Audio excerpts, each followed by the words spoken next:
What's going on, Not Move Nation? Welcome to the Not Move podcast. Today is October 25th at 11:19 a.m. Eastern Time. I'm going to be breaking down the NBA games for today. There are 5 games on. So let's get started with the Chicago at Orlando game. Before we get started, I'd just like to say thanks to our followers, subscribers, supporters. We appreciate you guys here at the Not Move podcast.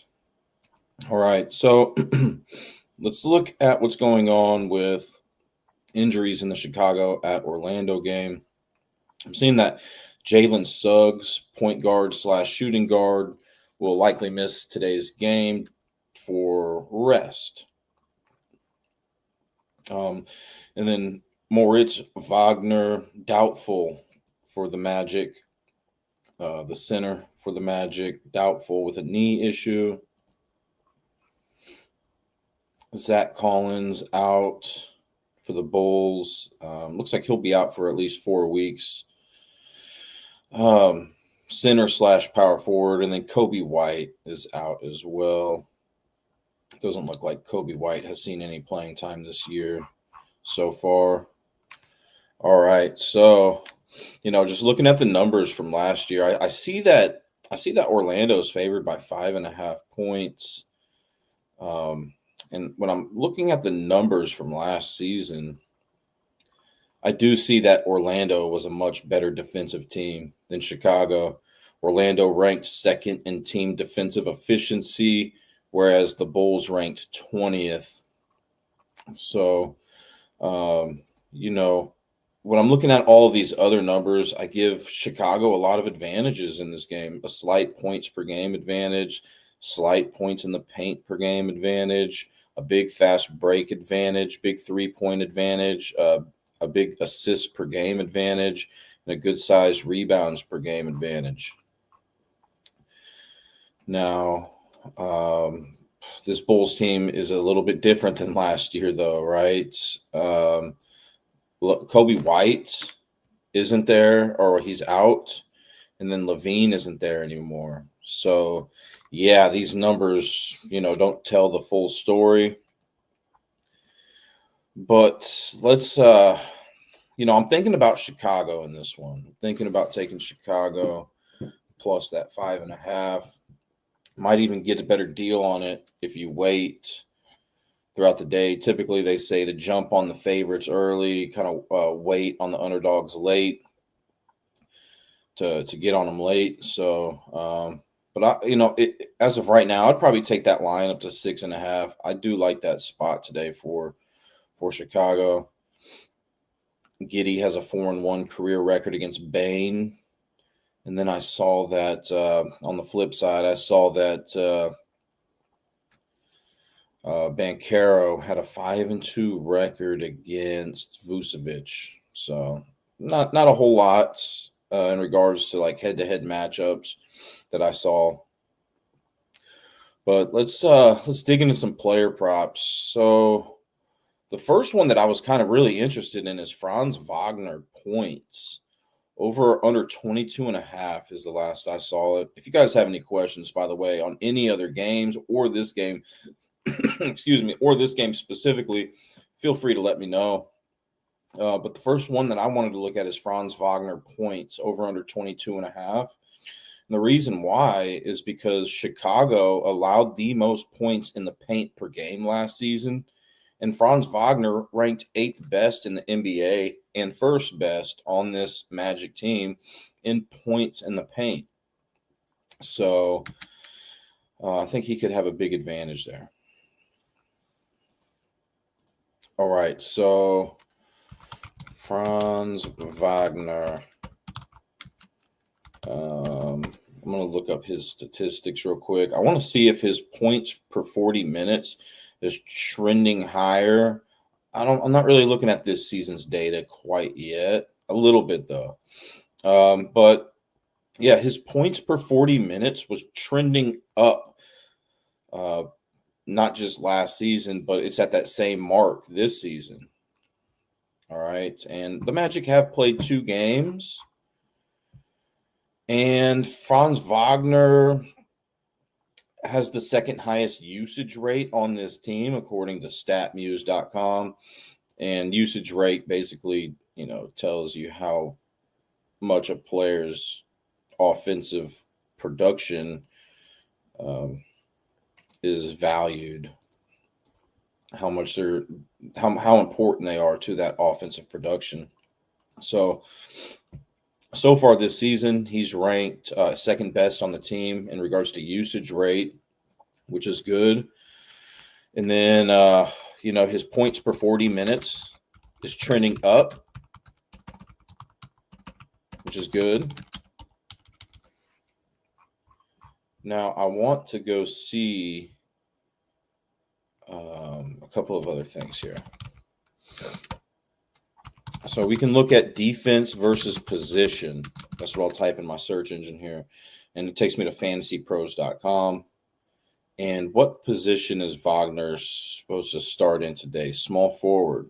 So I want to see in 2024, not this season. I don't think we have enough games yet, right?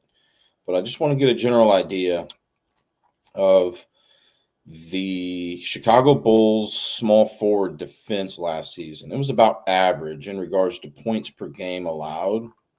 All right. And it looks like his primary defender may be Okoro for Chicago. I don't think I'll be able to find any head-to-head history between these two, but let's see if I can. Versus Okoro, head-to-head history. No, that was too specific of a search query. Let's go look at Franz Wagner versus the Bulls history. And let's see how many times in his last 10 games against the Bulls that he's gone over that 22.5 point total. Only one time out of the last 10 games. So that's concerning. Last game against Chicago, he's gone over that line. I also just want to see, is Isaac Okoro a good defender? Is what I'll type in the search engine here.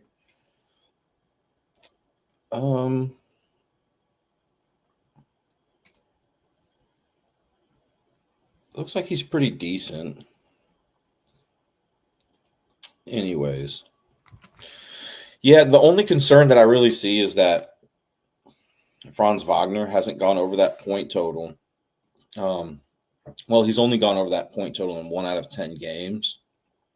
1 out of his last 10 games against Chicago. But, other than that, I think it's a pretty good spot. Just considering that he's so good at scoring points in the paint. What about no, I'm not going to look that up.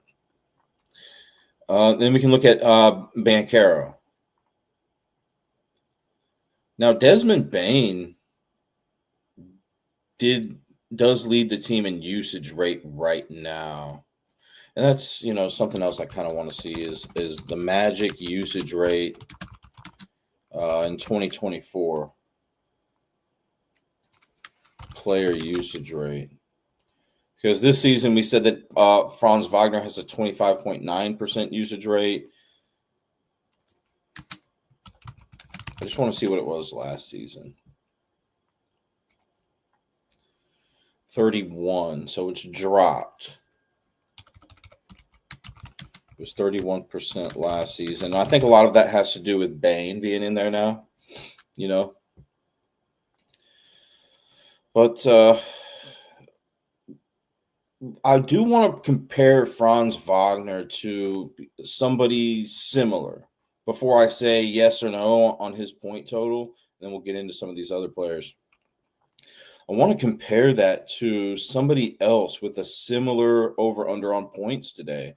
Let me see if I can find anybody with 22.5. Benedict Mathurin, 22.5.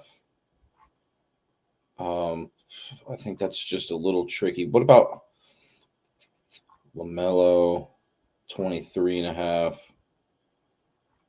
Yeah, let's look at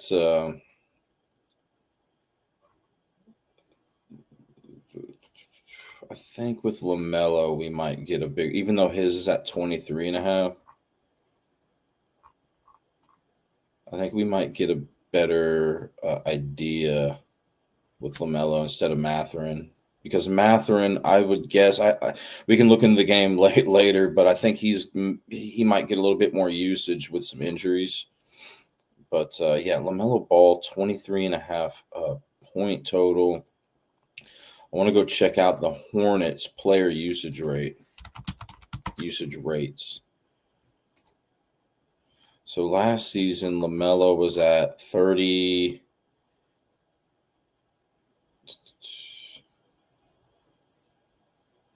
Okay. LaMelo last season was at 35.9, and this season is at 23.5. So that's a big difference. But, they've probably only played, one or two games? The Hornets. Yeah, they've only played one game. Okay. So Brandon Miller and Colin Sexton were really the guys in that first game that were used. And then let's go see LaMelo Ball statistics. Just want to see if his points per 40 minutes was trending up or down last season. 31.5. 31.5 points per 40 minutes last season. And then I want to know, LaMelo is projected to be that starting point guard today. I want to know at that point guard position, how vulnerable was Philly to it last season? They allowed the sixth most points per game, 2 point guards. Okay. And then I want to check out LaMelo versus Philadelphia, which he's only gone over that point total in 1 out of 7 career games against Philly.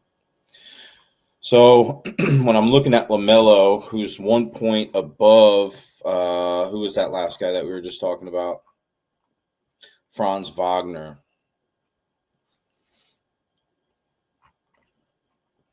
I think they're in pretty similar situations. You got Bain, Franz Wagner, and Banchero, the top three most in regards to usage rate, the top 3 most used players. They got kind of like a big 3 going on there in Orlando, and then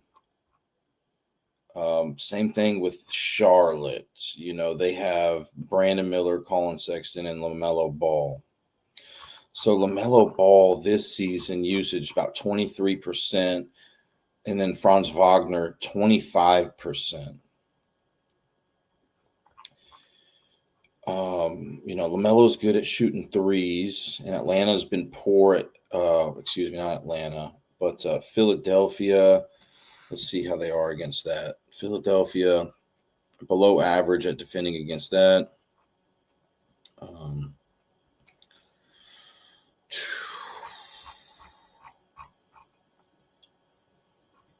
I think, I think I'd have to still lean towards the Franz Wagner over those points. But LaMelo's got a good matchup today. I'm just a little concerned about his usage in that first game, I really could see both of these guys going over their point total. Anyways, let's go back up to that first game.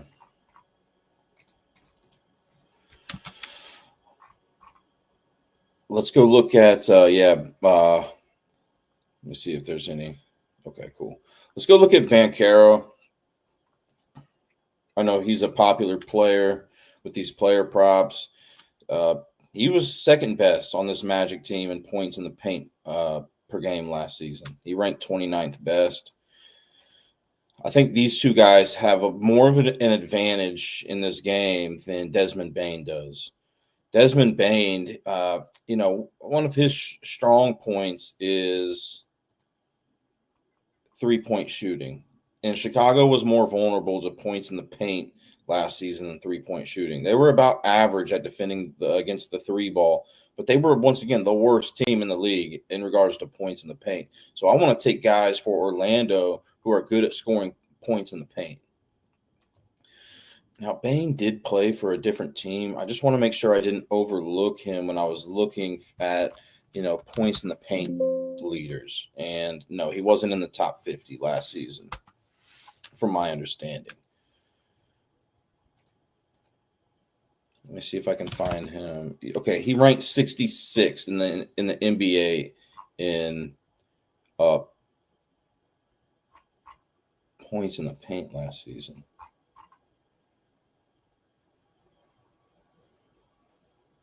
Okay. So yeah, definitely the two guys I'm looking at for Orlando are the big two, Franz Wagner and Banchero. But let's go check Banchero's stuff out. And let's go see which one looks like they're in a better situation. Right now, I'm leaning towards Wagner. But I want to look at so Banchero's points per 40 minutes were up last season, trending up. When I say trending up, I mean when he first entered the league, his points per 40 minutes was at 23.7. Then it increased to 25.8 the year after that, 30.1 the year after that. So it is steadily rising, which is good. It's telling me that he's probably focused more on scoring the ball than. Well, that he's just more focused on scoring. So I also want to know what he's expected to play today. The starting lineups are not out yet, guys. And starting lineups are big. I like to use RotoWire, ROTOWire.com, whenever I'm looking at starting lineups or who's questionable to play in these games. I also like to use the FanDuel Daily Fantasy app for that.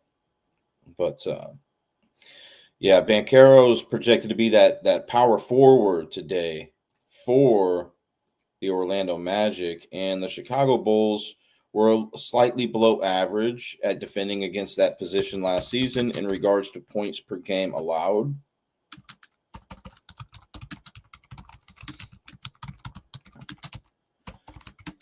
And now I just want to go look at, Banchero versus Bulls statistics. How many times has Banchero had 27 plus points against the Bulls? One time out of 8 career games.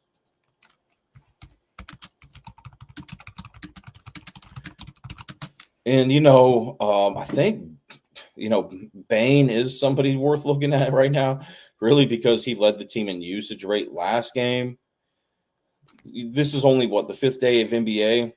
And I've said on the previous shows that usage rate is so important. And, just the fact that they've only played, 1 game, 2 games?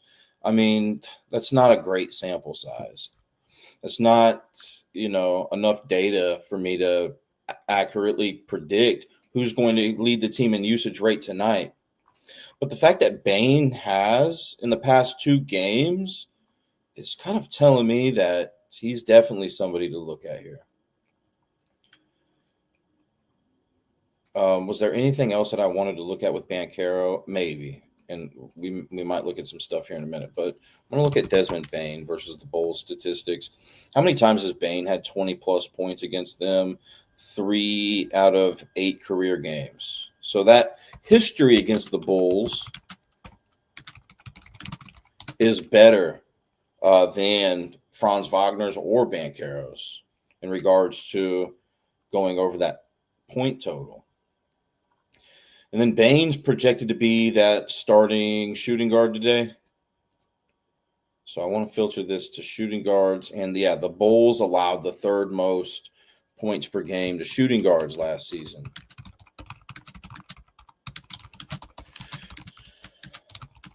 So that's good. we mentioned that Bain is a good 3-point shooter, right? Chicago ranked 17th, so slightly below average in 3-point field goals allowed per game last season, and Bain ranked 37th best in the NBA in 3-point field goals made per game. So that is slightly advantageous for Bain. But when I look into it a little bit further, it's even more advantageous because the Bulls allowed the most 3-point field goals to shooting guards last season. And he's projected to be that shooting guard. So if last season's statistics are any indication on if he's going to be able to do good shooting threes tonight, that tells me that he's in a great spot to maximize on his on the strong point of his game. So Chicago allowed the most 3-point field goals made per game to shooting guards last season. Who's projected to be on Bain? Giddey. So I want to look at Bain versus Giddey head-to-head statistics as well. I mentioned at the start of the show, Giddey has a 4-1 career record against Bain. But I want to see how many times Bain has recorded 20 or more points against Giddey. 3 out of 5 career games against him. He's gone over that total.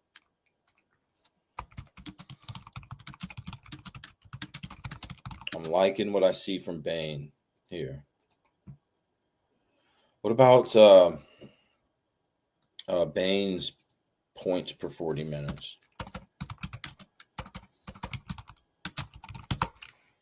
Who do you guys like tonight? Out of those three, who do you guys lean with? I would say I would lean more towards Bain going over his points, and then Franz Wagner, and then Banchero. But I'm really leaning towards Bain, and Wagner. I think I got to lean towards Bain the most.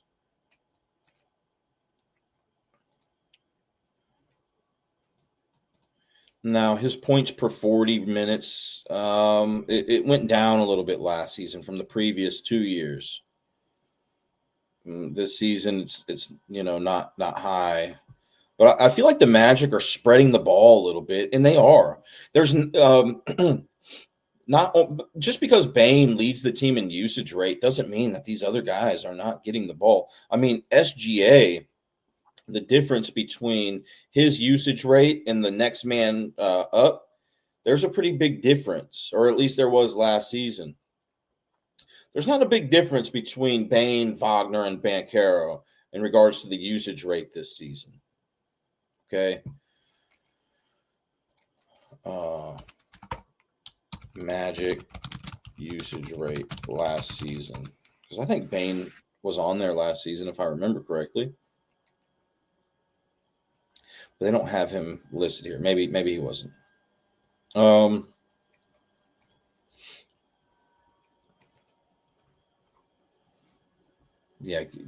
Give me Bain to go over the 19.5. Bain for 20+ points. I think that sounds pretty solid. And then what about for Chicago? That'd be my favorite play. Bain over that. And then Wagner over his points. But just because it's my favorite now out of just these games doesn't mean I won't find something better as we progress through this show. I do a lot of research on the fly for these shows because there's less prep time for them. So you'll see me doing a lot of more research on the fly on these shows compared to the NFL shows, which I'll have one tomorrow morning. But I kind of wanted to see where, I mentioned that Orlando was a very good defensive team last season.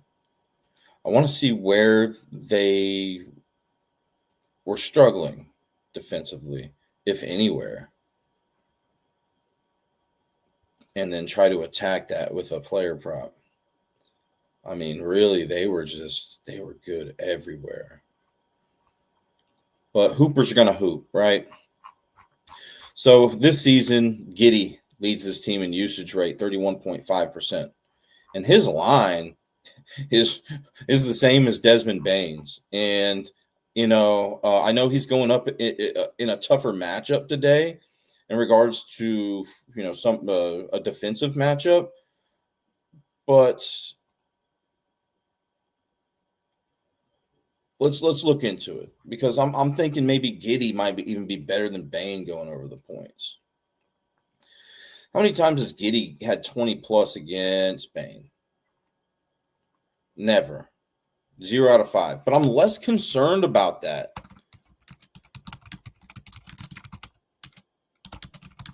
I'm less concerned about that because with Kobe White being out and Levine being gone, Giddy's really that guy that's being called on to lead this offense.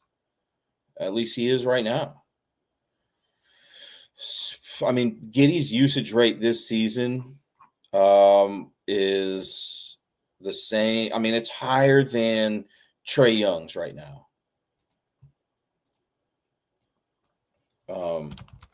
Hawks usage rate. I want to look at Hawks usage rate last season too.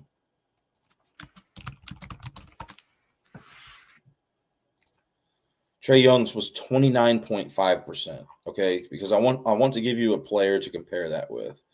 Trae Young had a 29.5% usage rate last season. Giddy's at 31.5% right now. So, that's a pretty big difference. And Trae Young, this season is at 27.3, according to statmuse.com. And his over-under on points is 24.5 against Oklahoma City, which was the best defensive team in the league last season. They ranked first in team defensive efficiency. So I know Porzingis and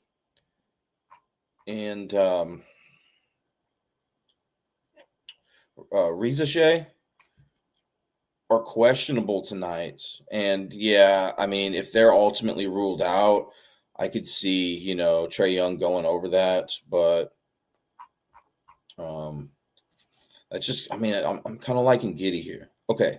So let's just go look at how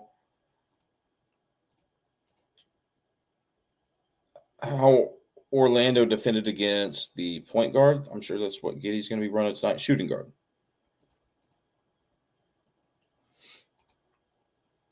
How was Orlando against the shooting guard last season? They ranked fourth best in points per game allowed. And, I figured that we'd come up on something like that in bad history for Giddy. I don't think that he's going to be looking to pass the ball tonight as much as he normally does because, once again, he's that guy right now. So if you're liking Giddy, man, yeah, I could see him doing it. The only concern I have with Giddy is that he does not have good history against Bane, and he's going up against a tough defensive team. But I would still have to lean towards Giddy going over those points. But I think my favorite is going to be Bane in this game to get 20 plus. So Vucevic is really good at points in the paint, but Orlando limited teams last season in regards to points in the paint allowed. Orlando is just a tough team for me to pick player props against because their defense was so good. And I don't necessarily know how the Bulls get it done tonight, but I think that's going to be my favorite play today is the Bulls. Oh, they're plus 6.5 now. I'm thinking Bulls plus that 6.5 is going to be my favorite play today.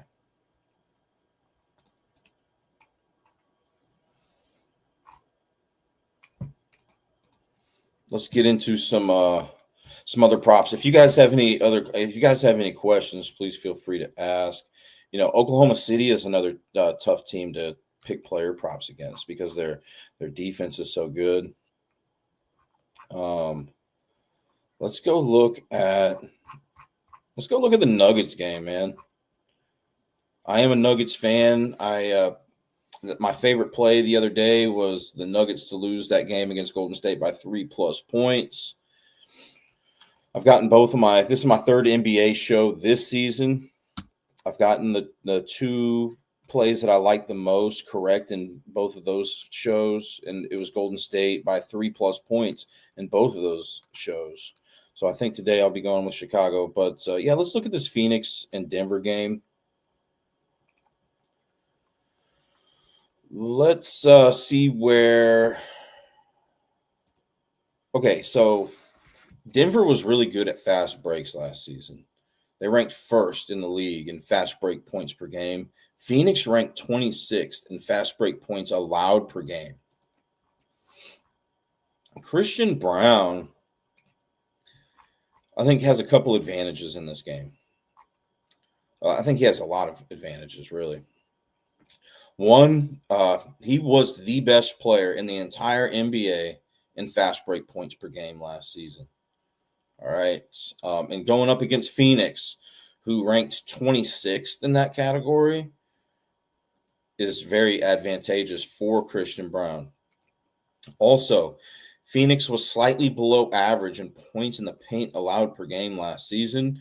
Brown ranked in the top 50. He ranked 41st in points in the paint per game. So I think those are two good advantages for Christian Brown. His points per 40 minutes was at an all-time high last season, but was down in the first game this season. Now, he's only gone over that point total in 3 out of 11 career games against Phoenix. And his usage rate last game is a big concern, only 11%. But that was one game, and I think that the Nuggets are going to try to look to get him a little bit more involved in this second game. The Nuggets played Golden State that first game, right? Let me pull up those notes from the other day. Let me go open those notes because I want to check out something real quick.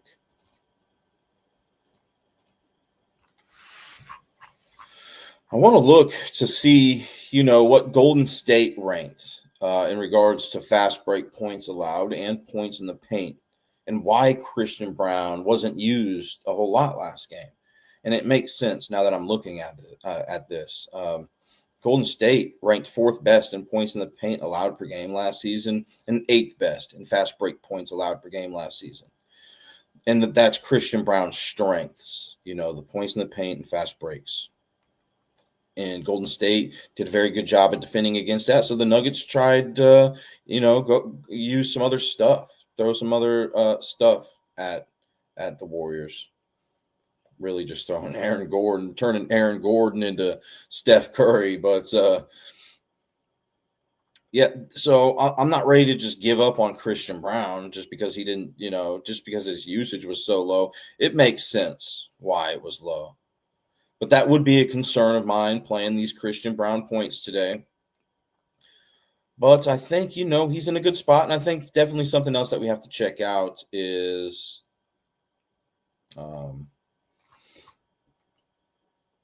how good or bad was Phoenix at defending shooting guards last season in regards to points per game allowed. And they ranked 8th worst.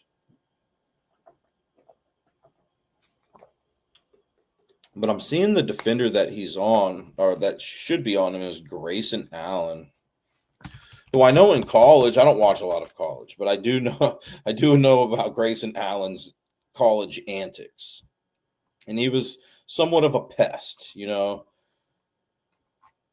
trying to look up something, and that didn't work. Is Grayson Allen a good defender? He can be good when locked in, is what somebody's saying, but he's not at an all NBA level defender. I think he's a pretty decent defender. But I just want to see Brown versus, and I probably won't find anything with this search query, but Brown versus Grayson Allen head-to-head statistics. I doubt I'll find anything, and I didn't. But yeah, I mean, I know Christian Brown's not the most popular player in regards to like player props, but I did want to talk about him real quick because I do think that he has some good advantages in this game tonight. If you're interested in him, I wouldn't just blindly take my word for any of this stuff. Now, I had a great show, that last show a couple days ago, right? Pretty much everything that I talked about hit. I think one or two of those player props didn't. But other than that, but that's not what happens during every show with basketball or football. So I wouldn't just take what I say and play it. I mean, if you want to, more power to you. Please do it responsibly. But, you have plenty of time to do your own research and listen to other people throughout the day about these player props. But right now, yeah, that's something that I'm kind of looking to play today. But a concern is that the Nuggets are favored by 13.5. And let's say that the Nuggets are up by 25 points in the late third quarter. Will Christian Brown see any more playing time in the fourth to help him get over that 12.5 point mark? So there are concerns and stuff, but I think, if the Nuggets let him off his leash, then he's in a very advantageous spot here.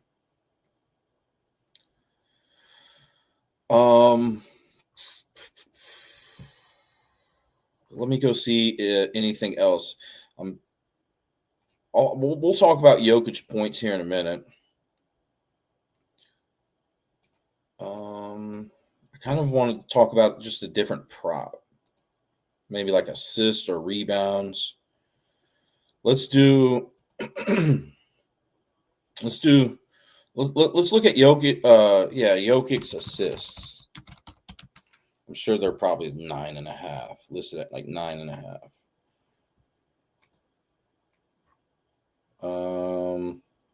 8.5, and it's heavily juiced. 8.5 assists for Jokic. And the reason why I'm looking at assists is because the Nuggets ranked first in the NBA in assists per game last season, and Phoenix ranked 22nd in assists allowed per game last season. And I also want to know what Phoenix allowed to the big man last season in regards to assists allowed per game. So I'm looking, and they were below average. They ranked 9th worst in assists allowed per game to centers. 9th worst in assists allowed per game to centers.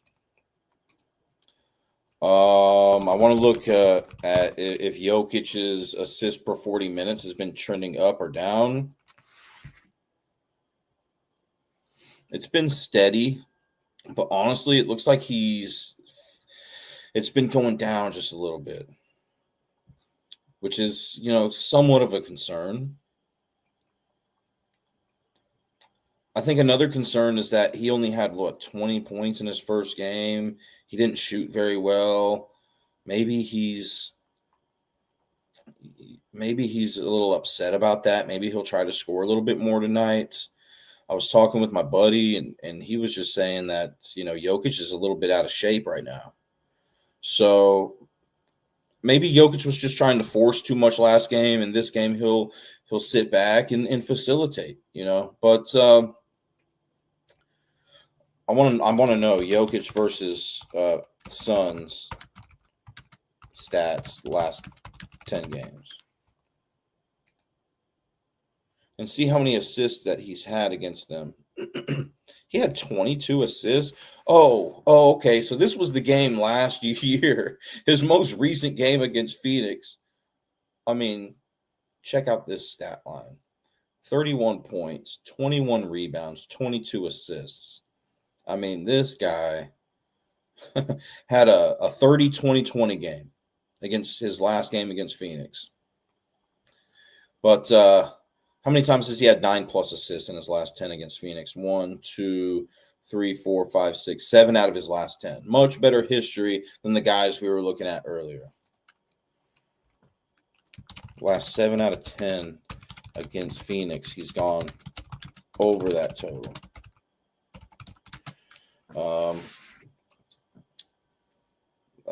Once again, I think the only concern that I have with Jokic going over that line today is a blowout potential, and the fact that he may want to score. It depends on how stubborn he is, you know. Maybe he's like, man, I had a bad game last game offensively. I need to just like get in a little bit better shape before I start doing this. Or he's like, hey, I'm just going to keep pushing.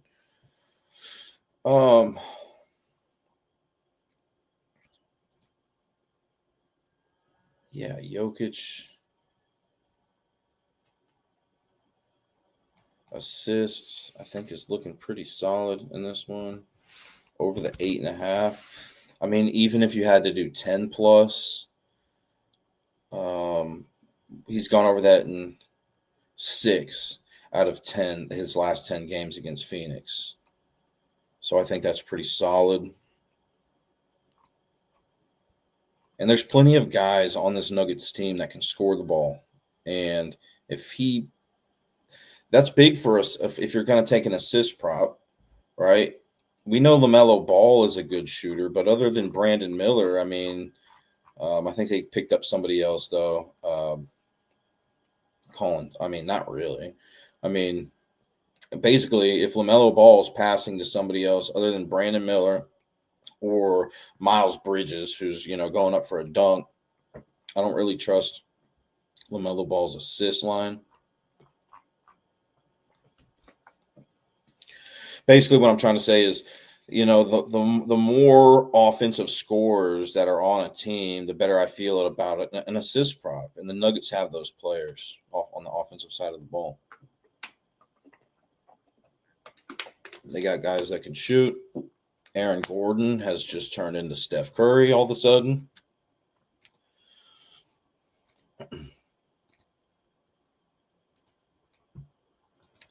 So, yeah, I like those Jokic assists.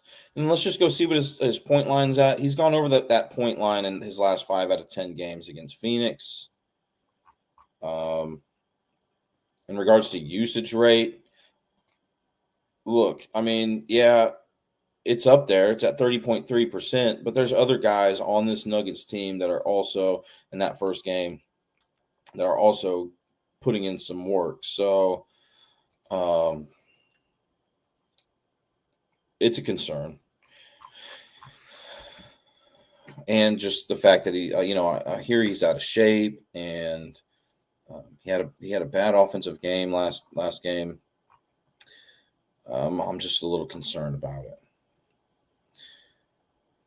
And as funny as it sounds, I think that the biggest, I know a lot of you were thinking about maybe triple-double props for Jokic today. He's had a triple-double in 1, 2, 3 out of his last 10 games against Phoenix. But as funny as it sounds, I think the biggest concern that I would have for Jokic triple-double today would be the rebounds. Now, he's never gone against this Oso for Phoenix. I was trying to learn how to pronounce his last name before the show, but all the announcers pronounce this guy's name as Oso. So, yeah, I've never heard of him. I believe he's probably a rookie. I don't think Jokic has ever he played a little bit last season. Played 61 games. Okay. But, I don't know if Jokic had any history against him or not. But, I mean, is Phoenix playing small ball right now? Ryan Dunn at the power forward position, only 6'7". How tall is Oso? 6'11". So for me, it really just feels like it's going to be Oso, Jokic, and Gordon trying to get those boards. So even though Phoenix was good at preventing teams from getting a lot of rebounds last season, I'm looking at this lineup and it looks kind of small. This projected lineup, I should say.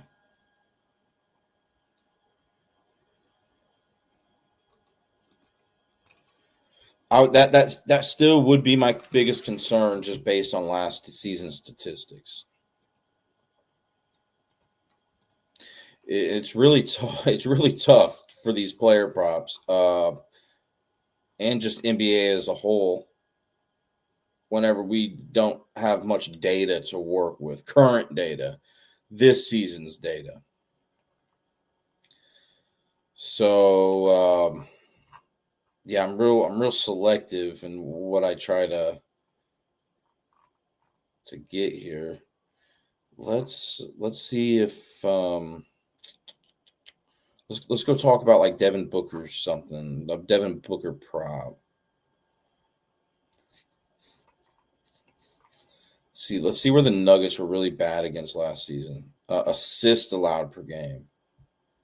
Let's go see what position the Nuggets allowed the most assists to last season. Third most to point guards, fourth most to shooting guards, most to small forwards. If you like a Phoenix Sun today for assists, I think that could be good for you. What is Devin Booker's assist line at? We said that the Nuggets allowed the fourth most assists per game last season to shooting guards. Devin Booker's assist line's at 7.5 at plus 107.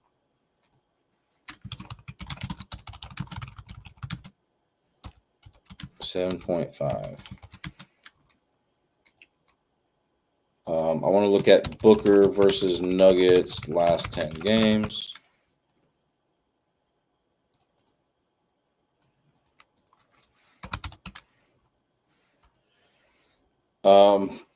I am a little concerned with the assists because of what we were just talking about with the Nuggets.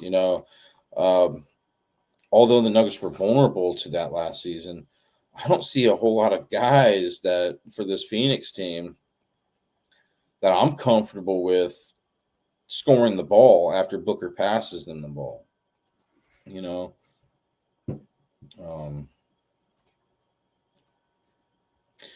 But Booker has had 8+ assists and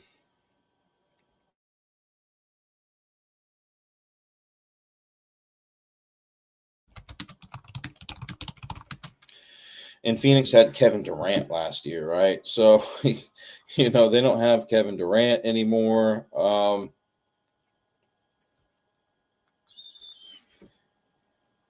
many games has Phoenix played this season? 2, and he ranks second on the team in usage rate. and what's funny is Dylan Brooks ranks first, but Dylan Brooks's point is over under on points is about 11. It's an 11-point difference between him and Booker. Booker's is at 26.5, and Brooks is at 15.5. So I'm guessing. I couldn't even tell you what happened because I'm trying to juggle football and basketball, doing football and basketball shows. I couldn't even tell you what happened in Phoenix's first 2 games, but based on this usage rate, which is why you'll always hear me talking about usage rate. I'm gonna guess that Booker's done or Dylan Brooks has done pretty good the past couple games. First game, 22 points, Booker 31.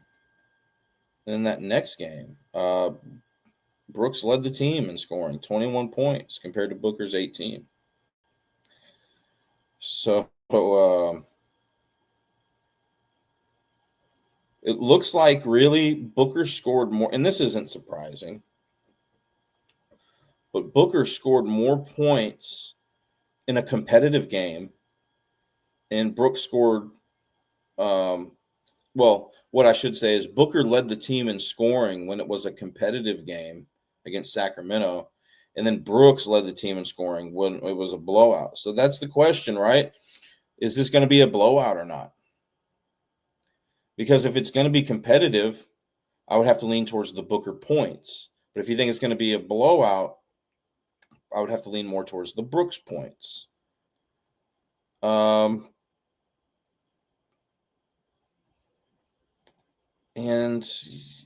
what do I think will happen in this one? Man, I'm thinking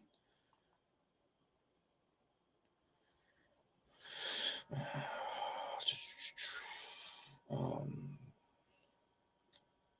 you know, Jokic has a 20-12 career record against Booker. Jamal has a 10-5 record against Dylan Brooks. I kind of just want to see what has happened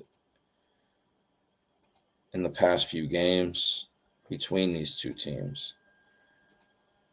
If the Nuggets are winning, are they winning by a lot of points against Phoenix? I just want to check the last few games that the Nuggets have beat Phoenix in. One by 8, one by 17, one by 17 again, one by 8, one by a lot. So it seems like the Nuggets are in the games that they're winning by 8+ against this team.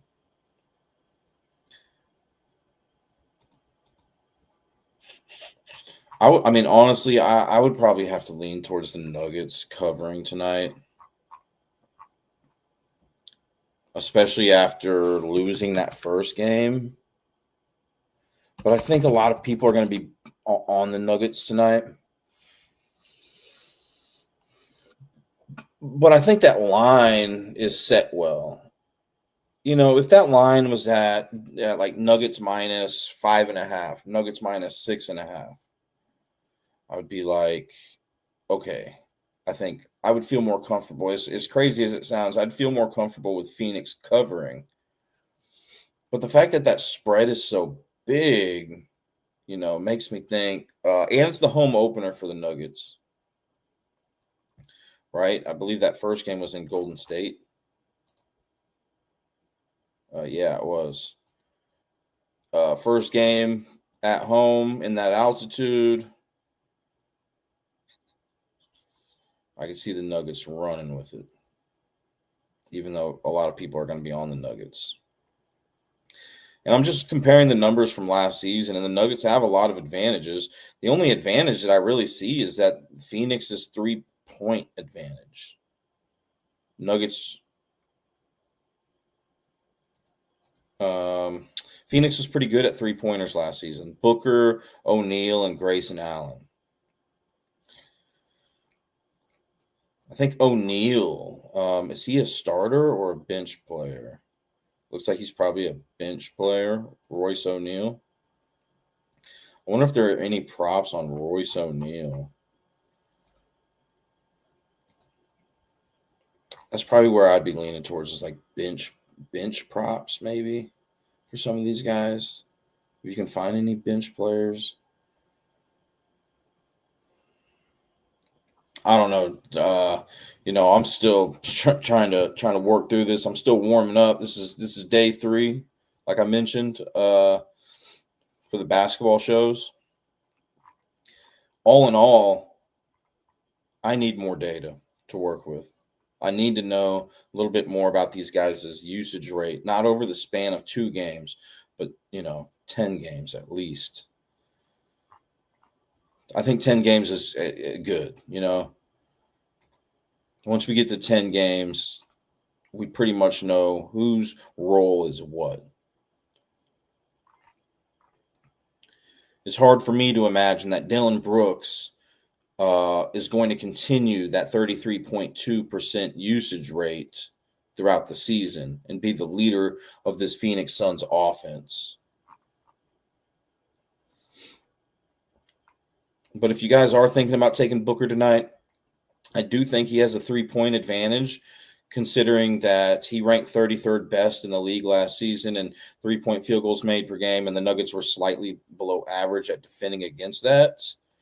Also, let's go look at his specific position. The Nuggets allowed the third most 3-point field goals to shooting guards last season. So, yeah, I could see Booker going over the points. I could see him going over maybe his 3-point prop. I feel more comfortable about it if it's a competitive game.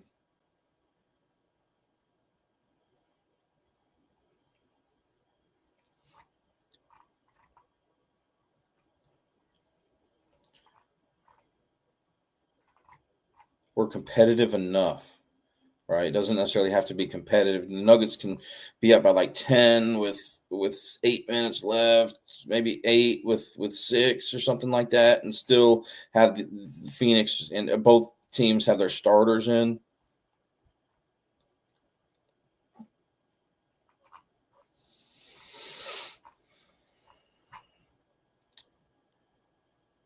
But yeah, I'm going to have to lean towards Denver covering. So that's what I'm concerned about. Anyways, let's move on to something else. Hey, homie, I checked your videos. Hey, thanks for the comment there, Kick M. Samuel. All right. So I'm sure you guys are tuning in. The people that are tuned in are like, hey, man, I saw your last show, your last NBA show. What do you got for us today? Well, I mean, I wouldn't consider it necessarily luck what happened last show,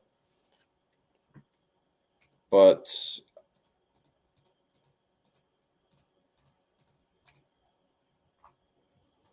just the stars aligned, I guess. And I'm having a little bit more trouble this show on picking spots, but we're going to keep working through it. Indiana at Memphis. Indiana leads the all-time series 34-24 against Memphis. Siakam has a 7-4 career record against Jaren Jackson Jr. Siakam has a 12-6 record against KCP. I want to talk about injuries. I kind of skipped that over in that Phoenix and Denver game. Really, not a whole lot going on with the Nuggets game in regards to injuries, except Jalen Green is out for Phoenix, and that's about it. All right. For Indiana and Memphis, excuse me, Nembhard is out. And he played against Oklahoma City in that first game, and he had a 21.7% usage rating. Is this Indiana's second game? Yeah. So with Nembhard being out, there's other guys that are going to have opportunity. And I think, instantly I'm thinking Siakam gets more usage, Benedict Mathurin, Toppin, Isaiah Jackson, and maybe what does Nembhard play? Point guard, shooting guard? Trying to see who else on this team may play like point guard, shooting guard. And I'm sure you guys already know, but if you don't, Halliburton and McConnell are out. So here goes down another point guard for Indiana, man.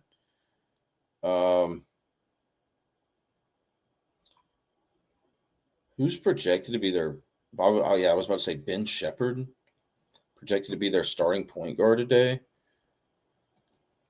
I would think he would just be bringing the ball up the court, really, and getting the ball to Mathurin and Siakam again. Siakam over under 21.5 points. Now, here's the thing about Siakam today. His primary defender should be Jaren Jackson Jr., and he is a great defender. Siakam versus Jaren Jackson head-to-head stats.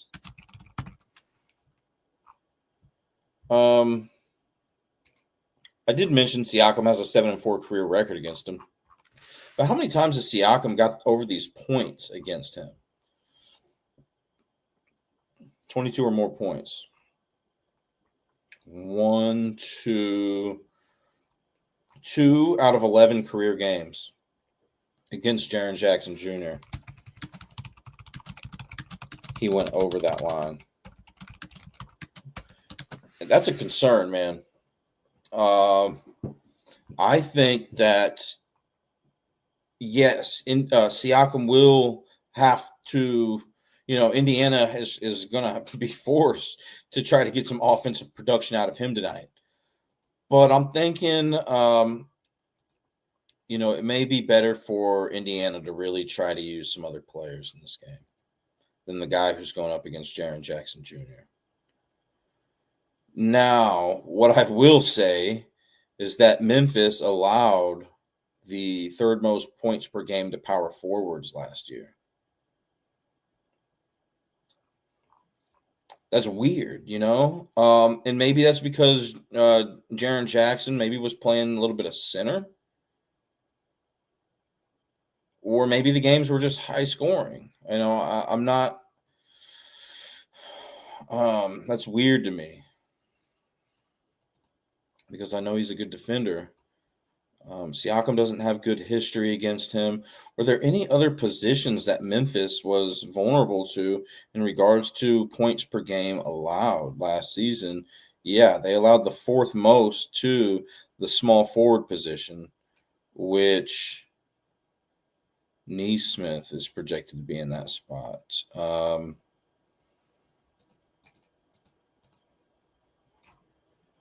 Mathurin, 22.5.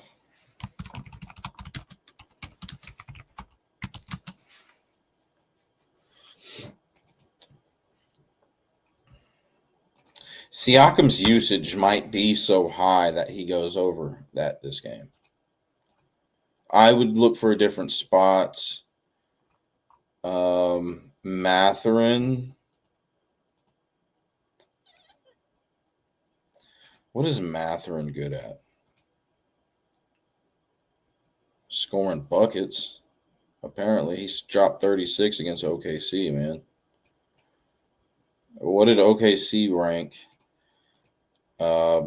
in points per game allowed to to shooting guards last season? Probably really good. Yeah, they ranked 8th best. Oklahoma City did.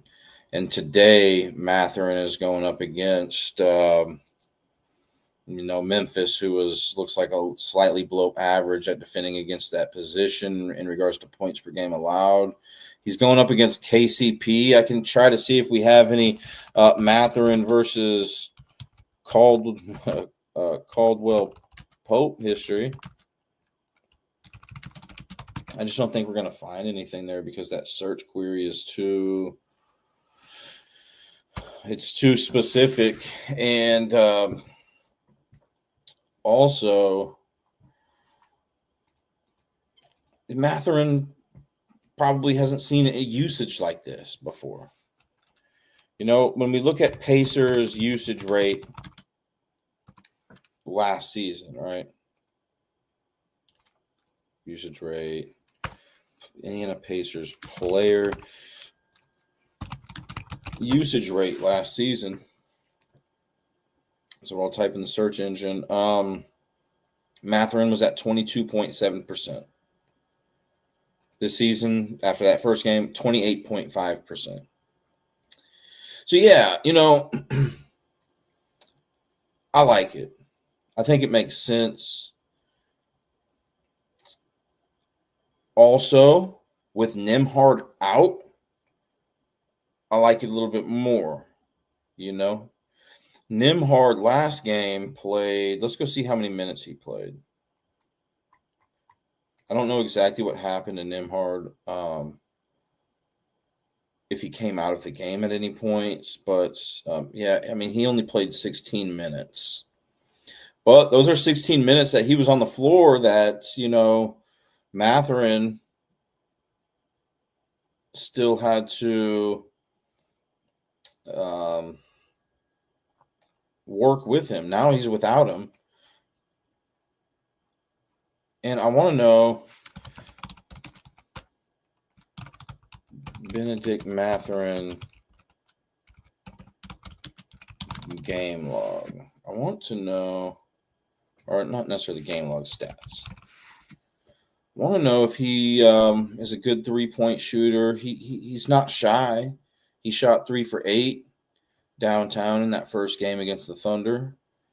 And the reason why I was looking to see if he was a good 3-point shooter is because Memphis ranked 21st in 3-point field goals allowed per game last season. And to that shooting guard position, Memphis was about average, maybe a little below average in 3-point field goals allowed to shooting guards last season. So, yeah, I mean, I like Mathurin going over. Man, his point total is listed higher than Siakam's.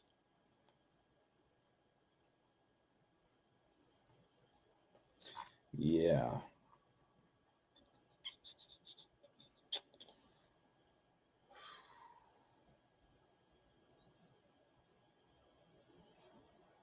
That's weird.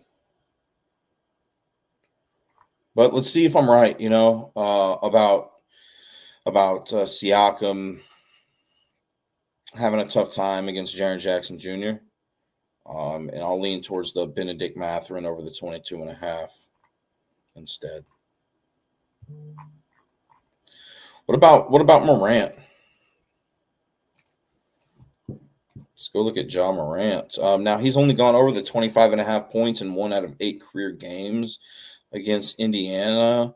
But here's where I think Ja Morant has a big advantage is points in the paint. He ranked 19th best in the entire NBA last season in points in the paint per game. And Indiana was not good at defending against points in the paint. They ranked 24th in points in the paint allowed per game last season. I want to know how many points per game did they allow to point guards last season? They allowed the third most. And without TJ McConnell, I mentioned this on the last show. Don't know if TJ McConnell's a good defender or not, but I would probably consider him a good defender because what I know he's good at is stealing the ball. I think there was a game, maybe it was last year or 2 years ago, where he had 10 steals in a game or something like that. TJ McConnell steals record. I'm just going to look that up real quick. Yeah, 10 steals in 2021. So I think with his absence, that is beneficial for Ja Morant. Going over that point total. So Morant would be going up against Ben Shepherd. I don't know anything about Ben Shepherd's defense. Is Ben Shepherd a good defender?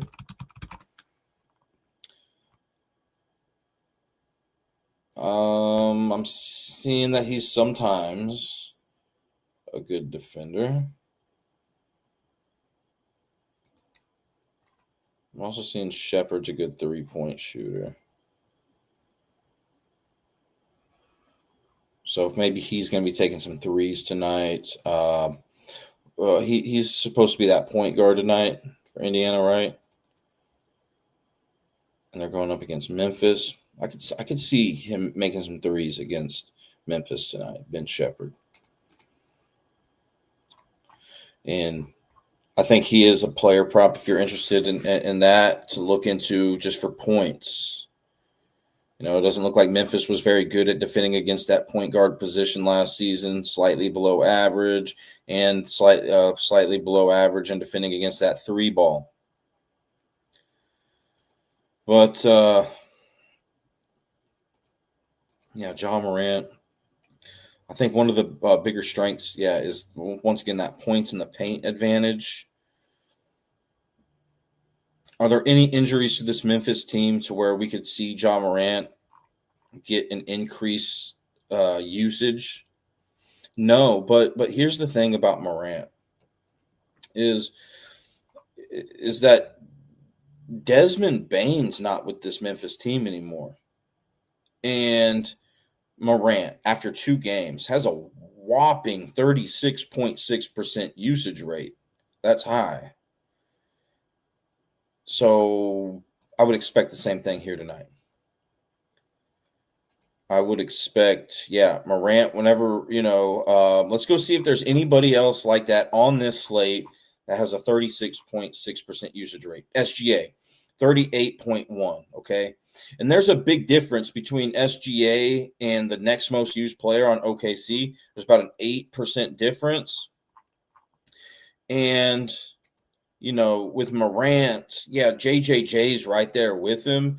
But the next guy, but after those two, is GG Jackson. It's hard for me to imagine that, Morant's not going to get a lot of usage tonight, and same with Jaren Jackson Jr.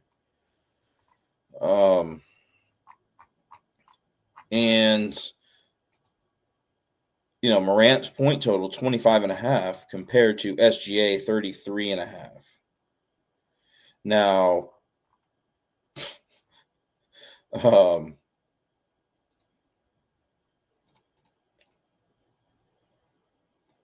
you may look and think, oh, dude, Atlanta, their defense is bad. I think just the other day they got rolled by the Raptors, right? We had a guy on the Not Move podcast.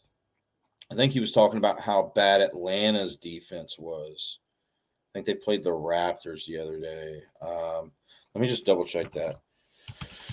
But there's a moral to this story here.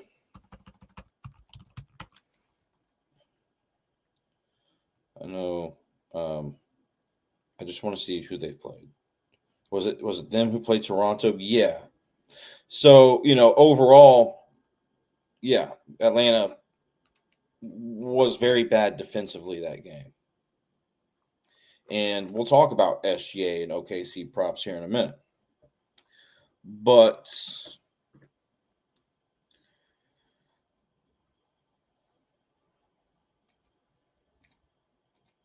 and so you may think, oh, SGA's got a great spot tonight, and he might. But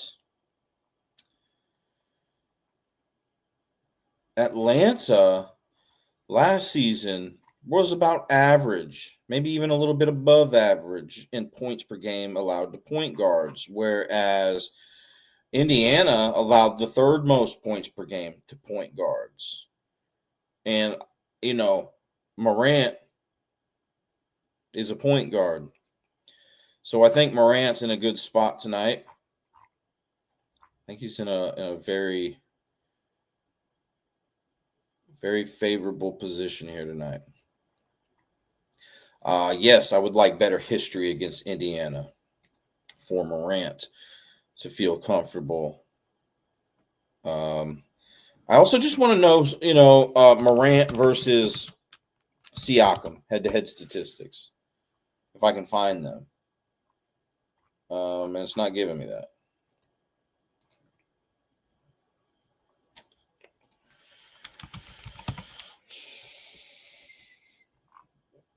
I think that could be beneficial, finding that information. But look, as of right now, I'm liking Morant. Now, what about Indiana points allowed to power forwards? At the top of my head, I think they were pretty good last year. It looks like they were bad. Maybe they were really bad. I thought, it was one or the other. But yeah, they were slightly below average. They ranked They allowed the 9th most points per game to power forwards. And I just don't see, as big of an advantage for Jaren Jackson Jr. I'm trying to see how good or bad he did in points in the paint per game last season.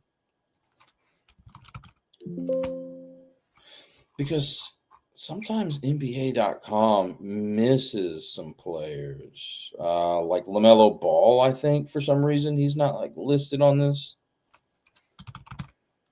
Okay, Jaren Jackson Jr. ranked 20th, so I overlooked that.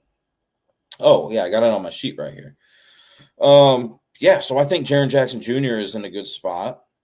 Maybe if he has better history, and I'm sure his line is going to be lower than Ja Morant's.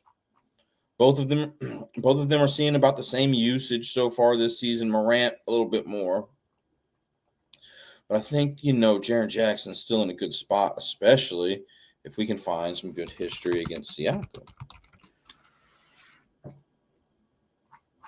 How many times has Jaren Jackson Jr. had 23 plus points against Siakam? 1, 2, 3, 4. 4 out of 11 games. Really, it was 3 out of the last 4, though. And I want to just go check that box score, to be honest with you. December 1st, 2024. December 1st, 2024, Grizzlies.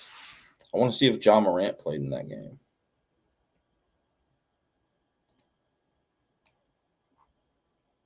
Yeah. And Jaren Jackson Jr., then they played, this was their most, not their most recent game against the Pacers, but it was December 1st, 2024, when Jaren Jackson Jr. went over that point total. And, Morant was in. So was Bane. So if Jaren Jackson Jr. could do it with those guys in that game, I think he could do it this game too. I want to also just go look to see at that the most recent matchup, maybe why he didn't. February 20th, 2025. I think one of the reasons so was that one. Ja Morant and Desmond Bane were in that game. Looks like they played a ton of bench players in that game. So that may be something to do with it. Long story short, I don't think Jaren Jackson Jr. had this same usage last season, or this season compared to last season. This season, 32.6% after 2 games. So it's up. It's up. And that makes sense with Bane being out.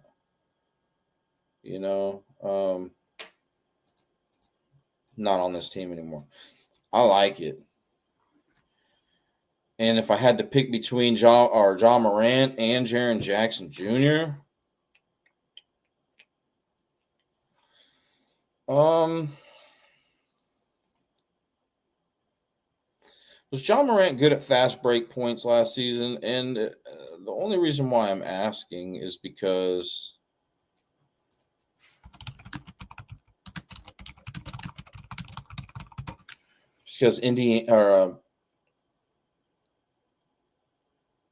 Indiana did good at preventing that last season. Indiana also did good at preventing 3-point shooting. I think Jaren Jackson Jr. is kind of a good 3-point shooter, isn't he? Let's go look. Basically, what I want to do is look to see who is good at what out of these two. I mean, does Ja Morant rely on fast break points per game a lot? Is that like something that he's really good at? Because if so, he's going up against, on paper, a tough Indiana team. Now I know they're missing some guys, but they did really good at defending against the fast break points per game last season, Indiana.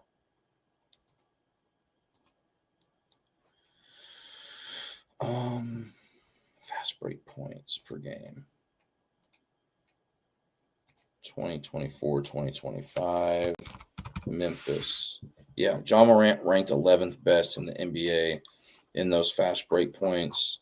I'm just kind of interested to just to see how Indiana did in that first game. My guess is probably not good since that was such a high-scoring game. but honestly, they're still above average. So, what Indiana played in like overtime or double overtime and still did good at limiting fast break points. And that's one of John Morant's bigger strengths. So I'm starting to like Jaren Jackson a little bit more. I also want to know, who's the better 3-point shooter? And I think it's Jaren Jackson Jr., if I'm not mistaken.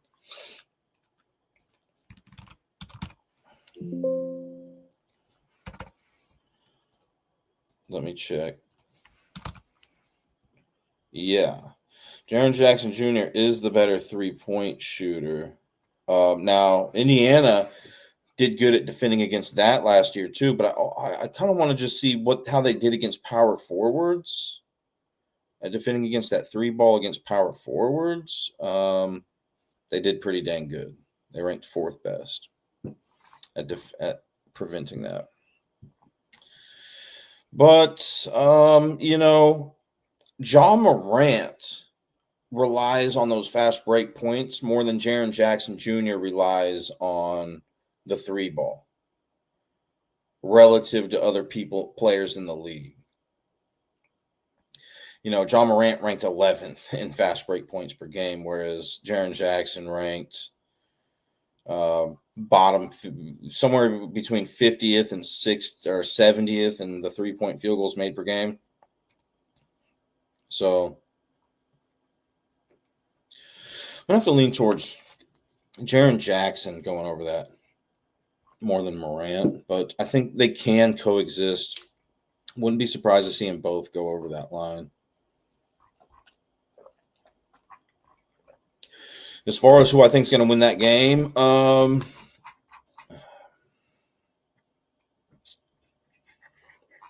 think that one's tough to call. But I think Morant and Jaren Jackson Jr. are better than a team that's missing Halliburton, Nembhard, McConnell. I like the fact that Siakam has that's for Indiana, but Siakam does have a 7-4 career record against Jaren Jackson, 12-6 against KCP. So that's it's not a difficult statistic to go up against, but you don't have that working with you, right? If you're going with Memphis tonight, but I still got to rock with Memphis, man. And if Nembhard was in, I think that would be a more difficult decision, but I'm not going to overthink this. I also think that if you guys like a rebound prop for either team in this game, specifically Memphis players, because they were a good rebounding team last year, and Indiana allowed the 9th most, 10th most rebounds per game to opposing teams last season. I could see some rebounds.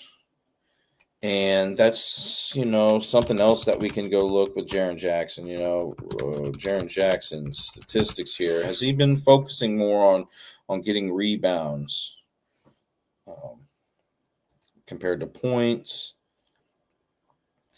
Yeah, I mean, he got a lot of rebounds last game.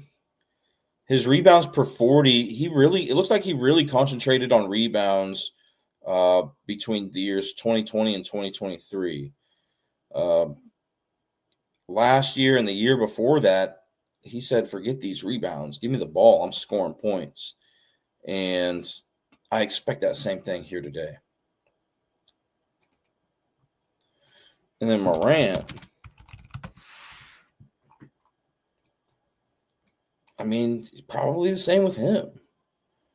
He's probably not. My guess is that his assists per 40 are down.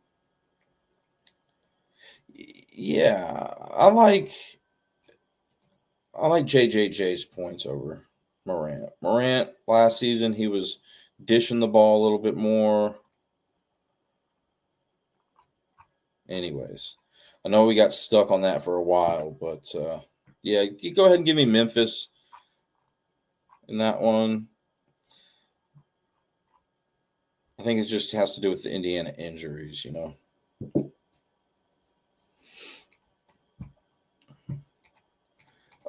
So Embiid, I want to talk about Embiid. We had a guy on the Not Move podcast that's just like, all right, Embiid, it's time to sit down, man.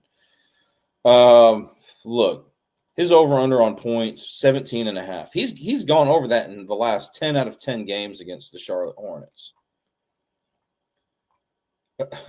The question is, does he do it here? So his usage is not good, you know, at least in that first game or second game. They've only played one game. It was really Maxey and Edgecombe that did really well. Charlotte wasn't necessarily a good defensive team last year. Let's just go check to see Charlotte's points per game allowed to point guards. Let's go see where Charlotte was vulnerable last year in regards to points per game allowed. They were vulnerable to that point guard position. They were good at defending the small forward.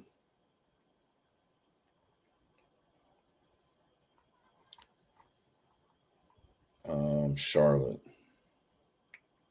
About average against the power forward. Slightly below average against that center position. So Edgecombe is projected to be running shooting guard, which Charlotte did pretty decently at defending last season.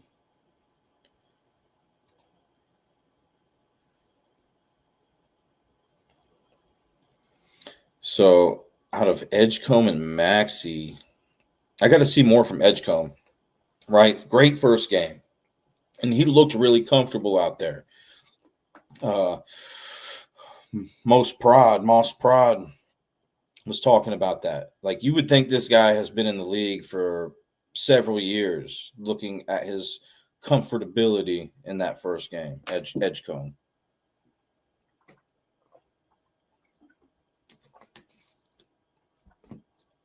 And yeah, he may still continue to be a problem in this league, but you know, personally, I got to see a little bit more from him. And if Charlotte was worse at defending against his specific position tonight, then I'd be like, okay, all right. But I'm seeing that Charlotte was more vulnerable to points per game allowed to point guards. And I know how much Maxey means to this offensive team here.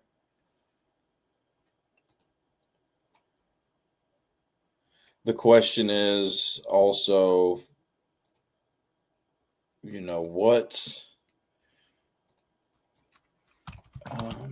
Maxey's really good at fast break points, okay?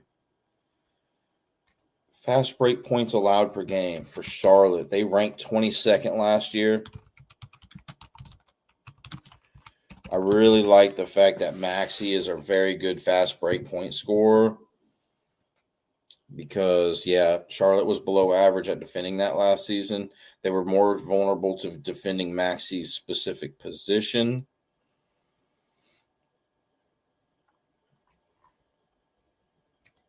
See, Maxey's points, last I saw, 27 and a half.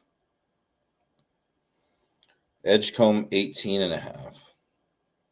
So even the books are like, okay, look, we get it. Edgecombe did good that first game.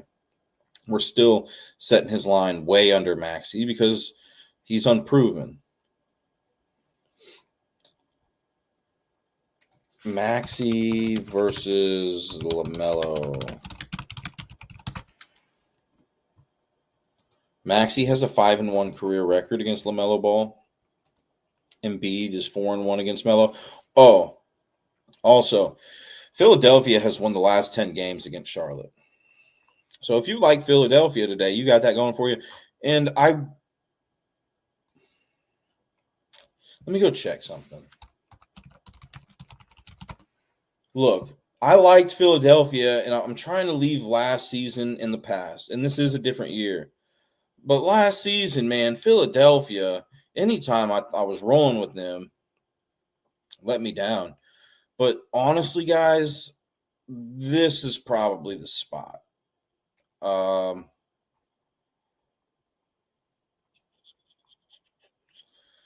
This is probably a really good spot for Philadelphia. I don't know about covering, but I feel pretty good about Philadelphia getting this win.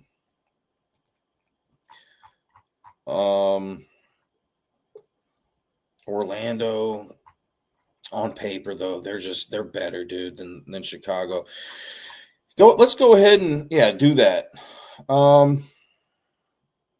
Give me. I was thinking about saying Bulls plus the 6.5. Now they're back to 5.5. Was my favorite play. Give me Philadelphia minus the 4.5 instead against Charlotte. That's going to be my favorite play in today's slate. Philadelphia over Charlotte by so Philadelphia beat Charlotte by 5+ points is my favorite play. I do like Charlotte. I think that they're a solid team. Brandon Miller, LaMelo Ball, Miles Bridges. But I can't get over the fact that Philly's won the last 10 games against them. And there's just a couple of other things that I'm looking at that I like. All right. So I don't talk necessarily about everything that I look at on these live streams, but there are other things that I like that I see here, really just for time purposes. That's why I don't mention some of that stuff. But I also do like Chicago plus that 6.5, but now it's back to 5.5. Those would be my two favorite plays today.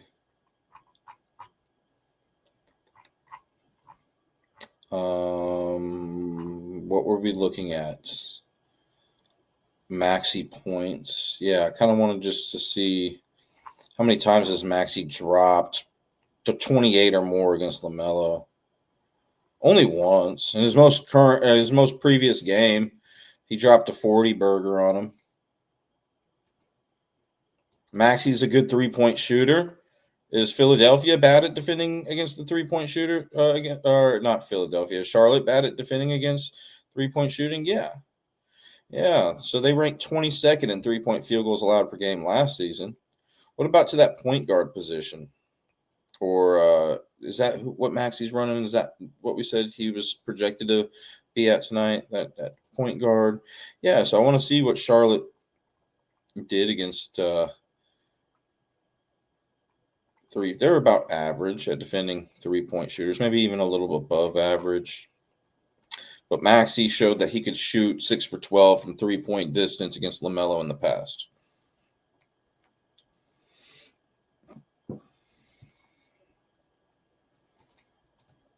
I mean, Brandon Miller, dude, his over-under was, 19.5 points?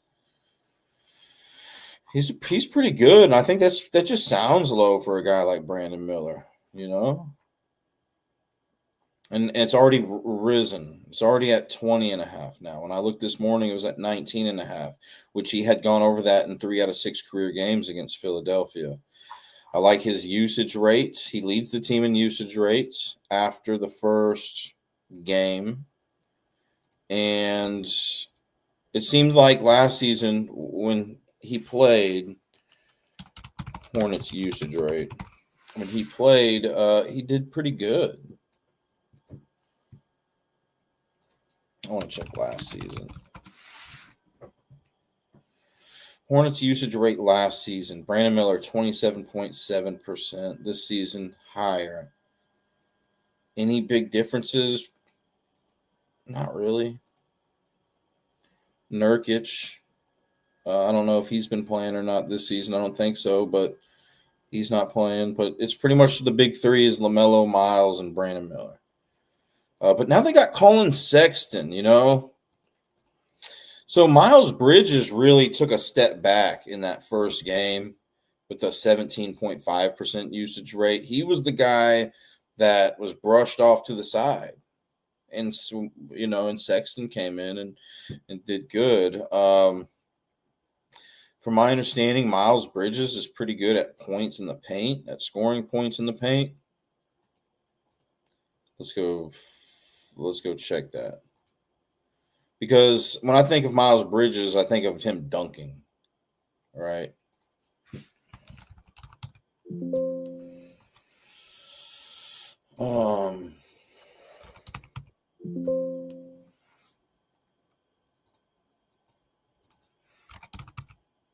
He wasn't that great at scoring points in the paint per game last season. He ranked 100th.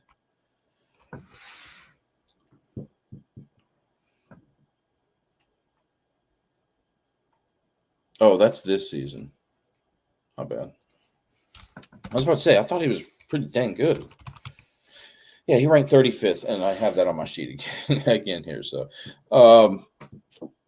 yeah, I think Miles Bridges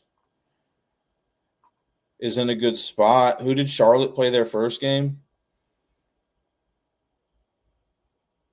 It kind of goes back to, the Nuggets not using Christian Brown that first game because the team that they were going up against was good at defending against his strengths. Makes me wonder about Charlotte's first game, Hornets.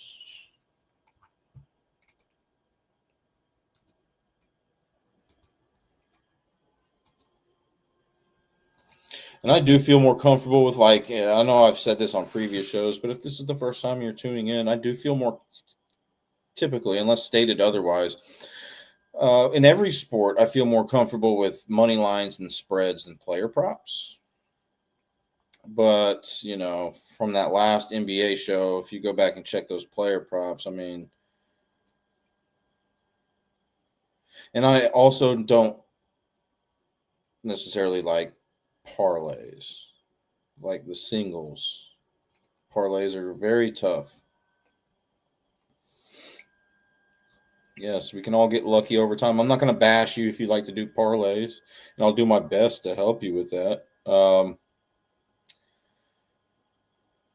So Miles Bridges, first game was against Brooklyn.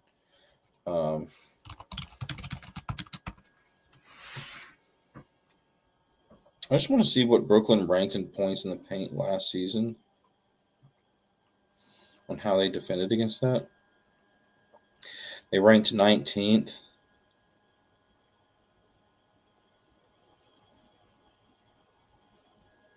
Where was Charlotte? Opponent points in the paint. Oh, Charlotte ranked 11th. Wait. Philadelphia. Get it together. Philadelphia, 21st.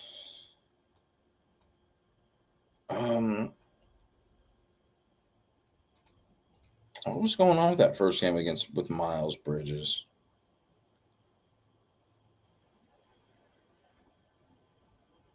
Looks like he was really just focused on getting rebounds.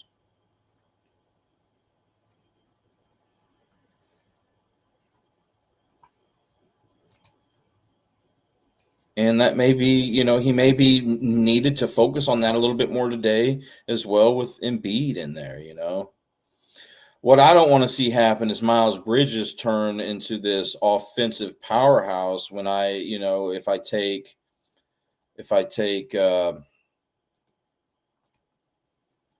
Brandon Miller over the points.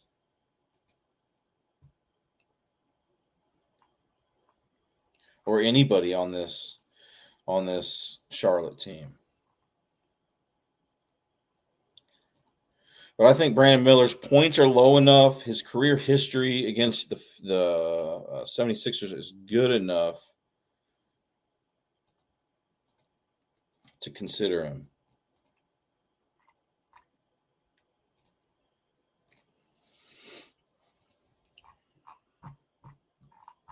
But yeah, I know this has been a rough session. At least it feels that way, But sometimes that's what happens, especially on day 5 in the NBA. It's tough sometimes to. I remember last season on some of the NBA shows I had, it took me at least an hour to find something that I liked, And I am picky with these player props. Overall, though, I guess my idea is just to give you guys information that you might not know how to research, which is totally fine, you know. Um, and not just that, but to get you thinking in ways that you may not have before. Um,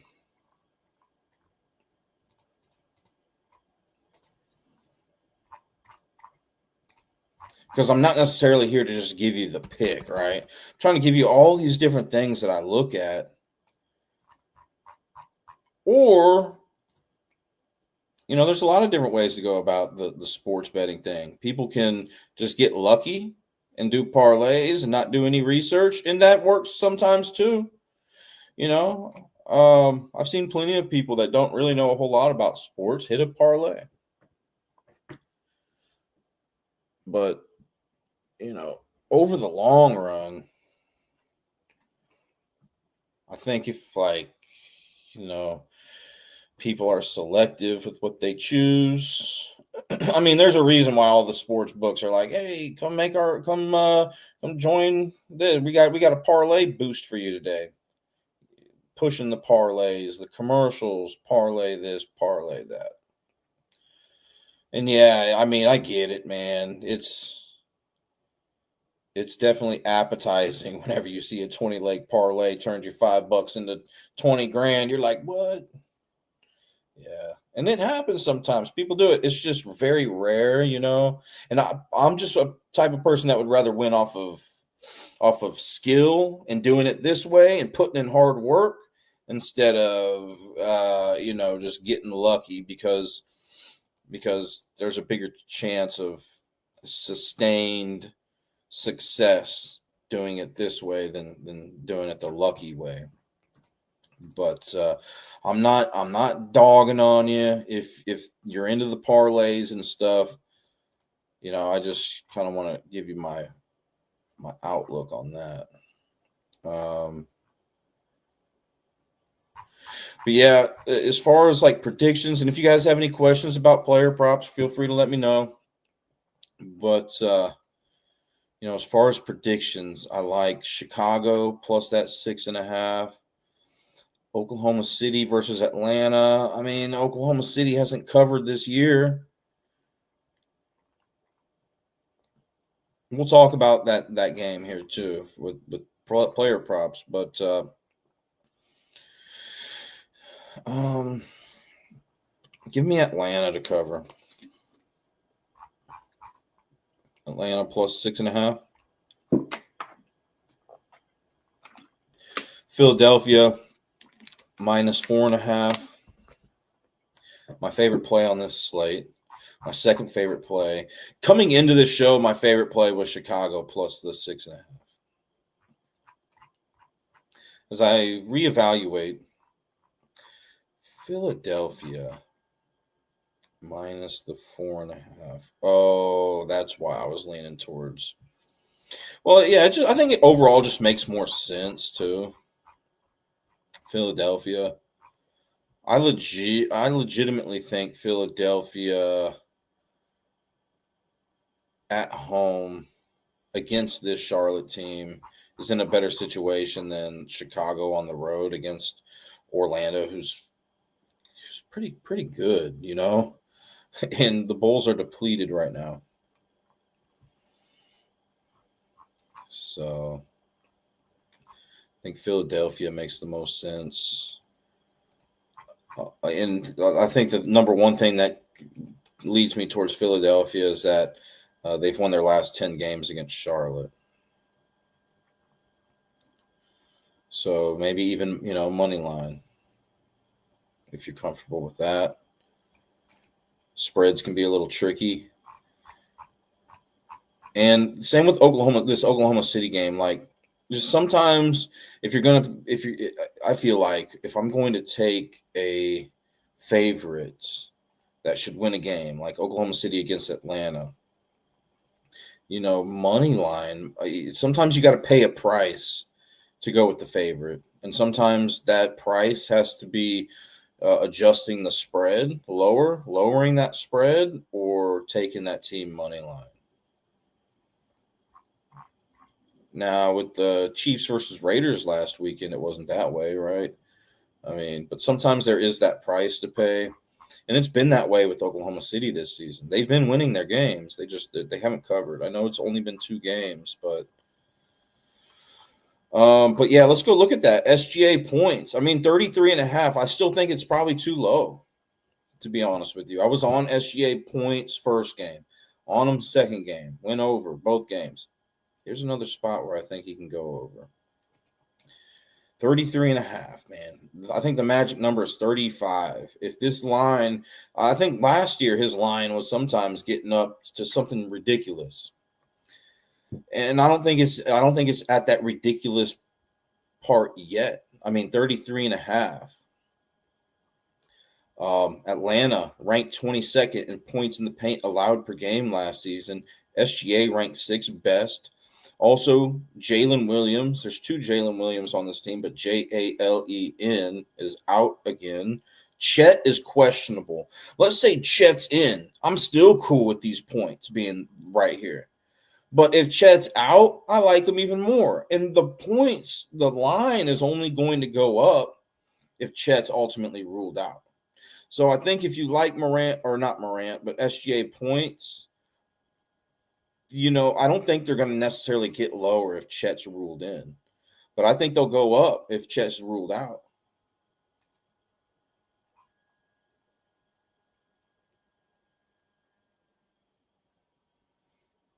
And Chet's questionable. I think he missed or no, he's questionable. Porzingis is also questionable for Atlanta, dealing with an illness. Cason Wall is questionable. I believe Caruso's still out. Isaiah Joe is still out. Cason Wall is questionable.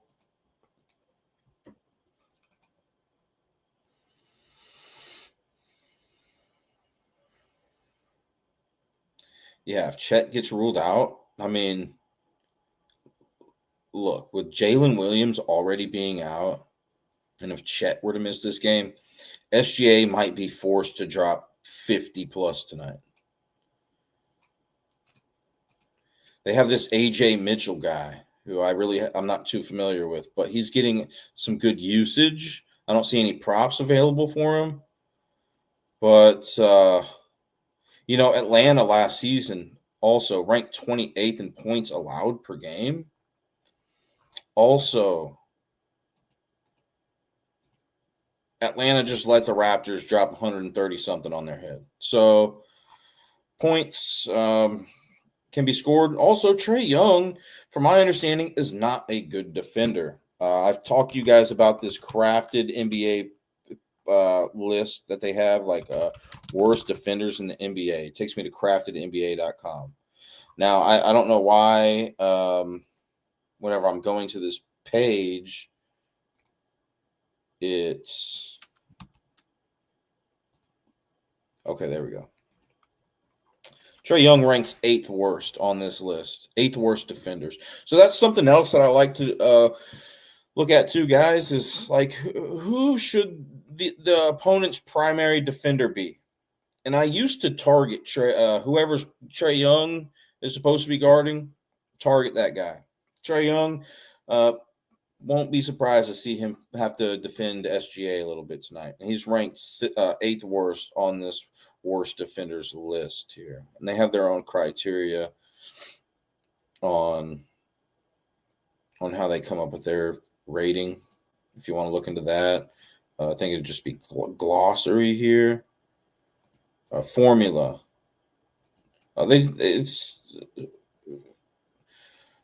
There could be some other sources. I'm not saying that this is like the only source that you should use. I think, using your observation if you watch these NBA games is important. I think listening to other people talk about this stuff. A lot of people do focus on who's good in the NBA offensively, who's good at three-pointers, who's good at this. But, defenders, man, something that I hear less about.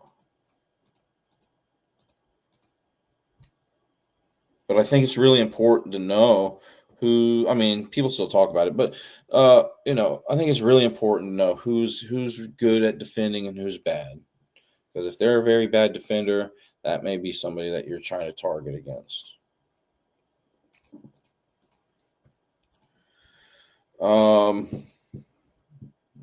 Everybody is a bad defender in the NBA, even the best ones nowadays. No, I'm kidding.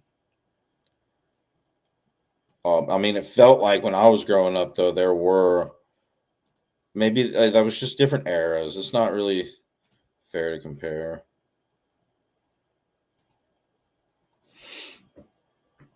But yeah, I mean, I grew up watching Dennis Rodman and stuff. So, um,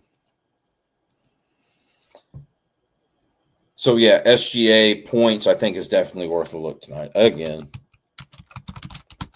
I want to look at SGA versus Trae Young head-to-head statistics. How many times how many times has SGA dropped 34 or more on his head? 30 plus in the last 4 or 5. I mean, if you're thinking about taking SGA 30 plus tonight, he's gone over that in a parlay or something. He's gone over that in the last 6 games against Trae Young. SGA almost had a triple double against Trae Young. Has SGA ever had a triple double?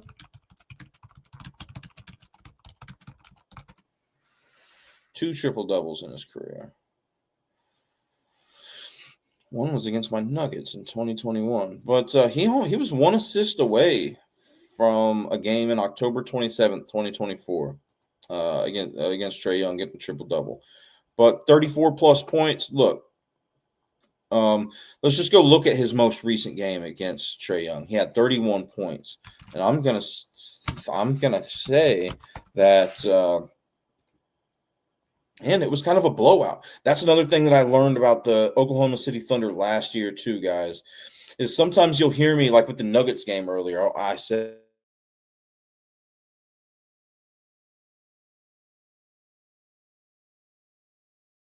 game last year, man, where I think it was SGA under, and Oklahoma City was up by 20 points or so with like 3 minutes left to go in the fourth quarter, and SGA is still in the game. I'm like, what are you doing playing SGA? You're up by 20 points. There's 4 minutes to go, and he's still out here balling.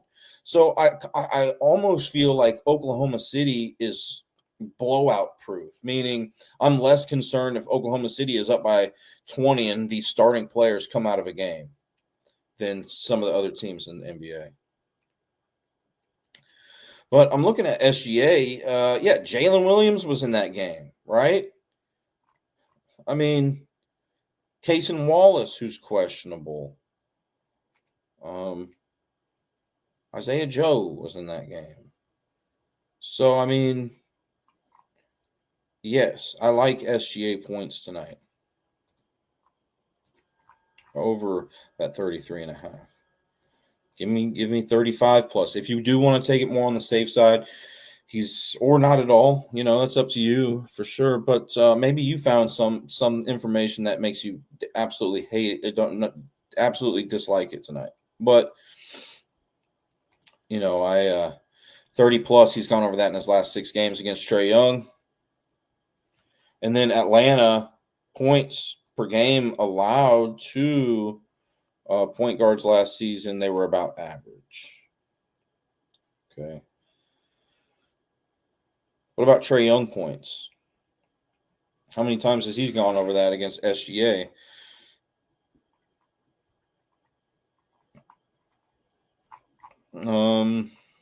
He hasn't. Trae Young has not had 25 plus points against SGA in his last 4 games. 5 out of 6, 6 out of 7, 7 out of 8. His last 7 out of 8 games, he's gone under that against SGA. Oklahoma City is also a very good defensive team, or at least they were last season. Now, Oklahoma City's, I mean, they're overtime masters, though, right? Didn't both of their games go into overtimes? Overtime merchants. Oh, something else. Speaking of merchant, Something else I think we got to look up is how many times opponent free throw attempts, because we know SGA is a free throw merchant. How many times did the Atlanta Hawks allow their opponents to get to the free throw line last season? They ranked 22nd, so they allowed more times per game, because that's something that we got to think about with SGA points too, right? Atlanta allowed their opponents to get to the free throw line the ninth most last season. And Shea has been just, getting to the free throw line. So 4 for 4. Or wait, that was against the Hawks or something. Hold on. Thunder. I mean, let's go take a look at how many times Shea's getting to the line this season. I think it's like some sort of a record, right? Like 40 times in his first 2 games.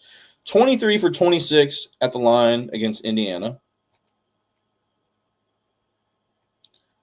And this is the 10 out of 14 against the Houston Rockets. So this is the National Free Throw Association. And Atlanta allows their teams, or at least they did last year, to get to the line often.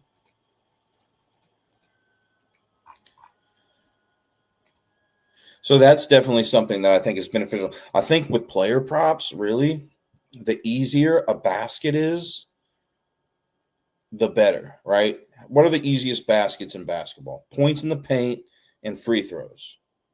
If I got my guy out there that's got a good chance, if I got his over on a player prop and I got him shooting a lot of free throws and or scoring a lot of points in the paint, SGA, and there's another big-time player that's out, Jalen Williams, and another big-time player that's questionable, Chet Holmgren,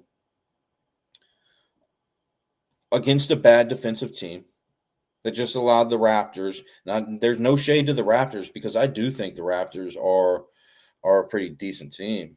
I think they're being slept on. I kind of just want to go look at their futures odds.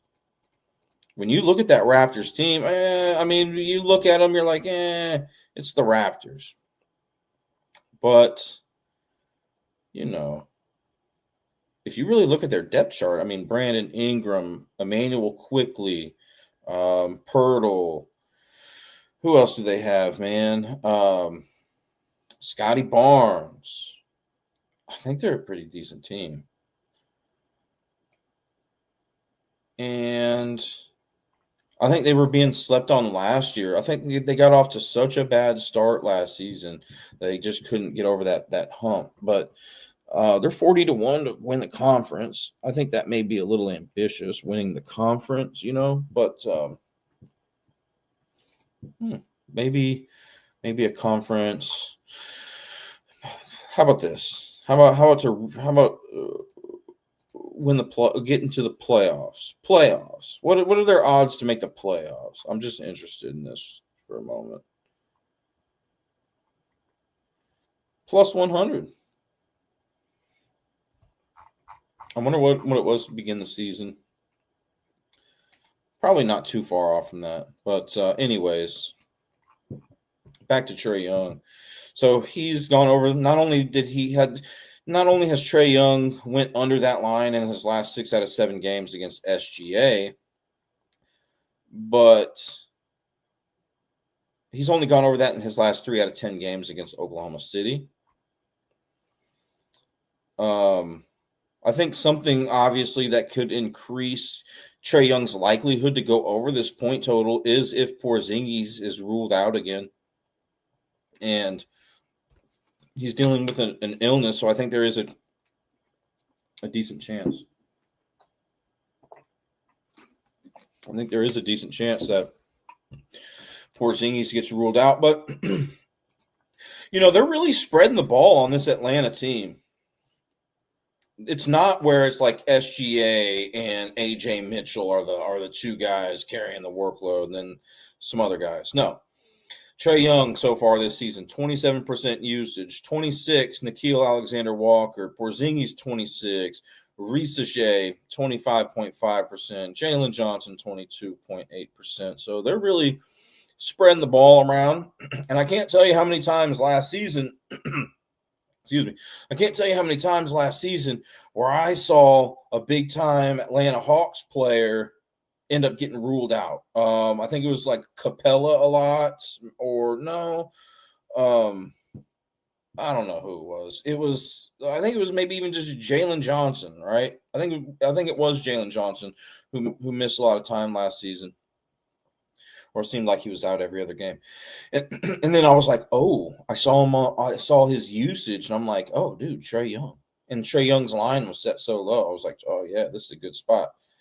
Trae Young ended up just like passing the ball to Risa Shea or something, So, who's also questionable tonight. So I think for Trae Young props, I'm not necessarily too high on it right now. And Oklahoma City allowed the second fewest points per game to point guards last season.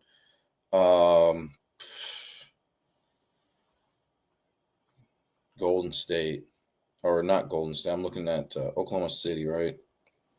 3-point field goals. We know Trae Young can shoot threes. Oklahoma City was above average at not only defending that 3-point ball to point guards last season in regards to points per game allowed, but Oklahoma City also was above average in 3-point field goals allowed as a team.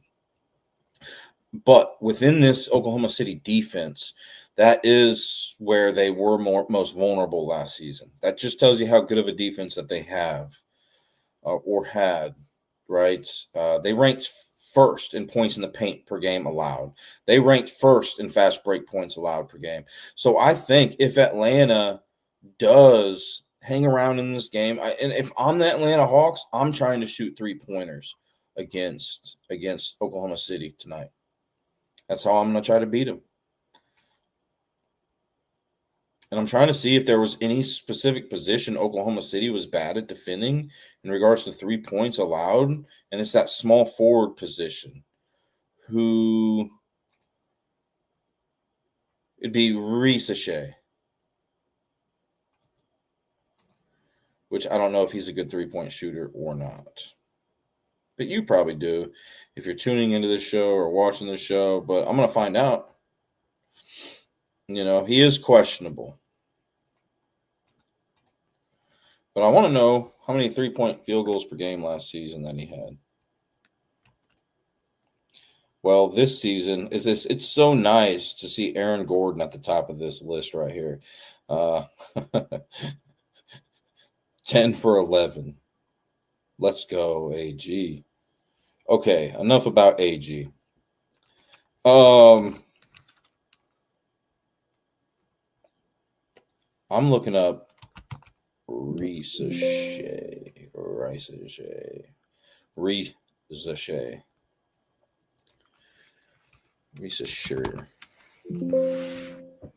just trying to see if he is a decent 3-point shooter or not. He ranked 105th last season. To give you an idea of what type of 3-point shooter he is, he was right there with Dalton Connect at 3-point field goals made per game, but Connect didn't get as much time. Siakam. Okay, right there with Siakam. 1.6 3-point field goals made per game last season. So not just like firing on all cylinders, but like who for the Hawks, right? It's probably Trae Young, right? 18th. So even though that's Oklahoma's biggest defensive vulnerability, it wasn't easy getting them, So I do think Trae Young's got that going for him tonight. I don't know what Trae Young's 3-point field goal prop is, but I would probably lean towards him hitting that instead of his points. I can go look at what his 3-point prop is, and let's see if he has had more success. I'm actually interested to see if he's had more success. I mean, over 3.5 at plus 130. So really, I feel like it's at 2.5, right? How many times has he had 3 or more 3-point field goals made against SGA? Two, two, two, 1, 3, 1, 2, 3, 2. If you're thinking about Trae Young going over those 3-pointers tonight, he has never got 4+ 3-point field goals. If you can get the under on that, that's looking solid at -169 here on DK. He's never gone over that in any career game against SGA, and he's played 11 games against him. So, yeah, I like that.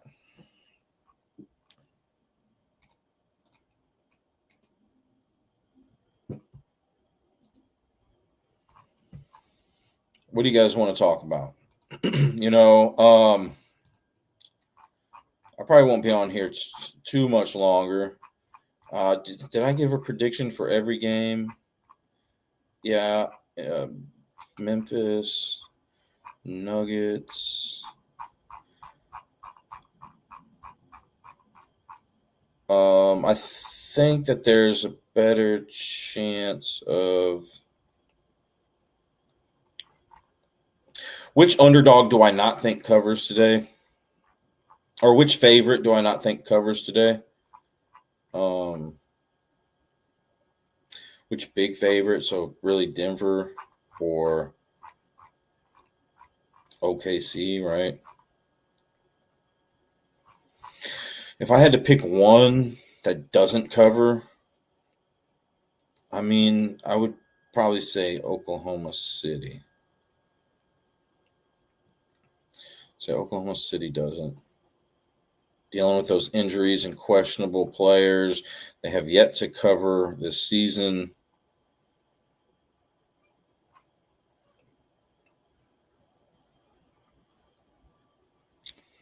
I think if you're looking for an assist prop for Oklahoma City, that could be a good spot. Oh, something else. Atlanta. I mentioned on previous shows that I don't really like to target player props against Oklahoma City, right?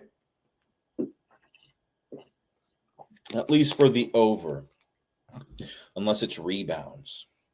I think if you can find an Atlanta Hawk rebound prop, I think that could be valuable considering that Oklahoma City allowed the third most rebounds per game to opposing teams.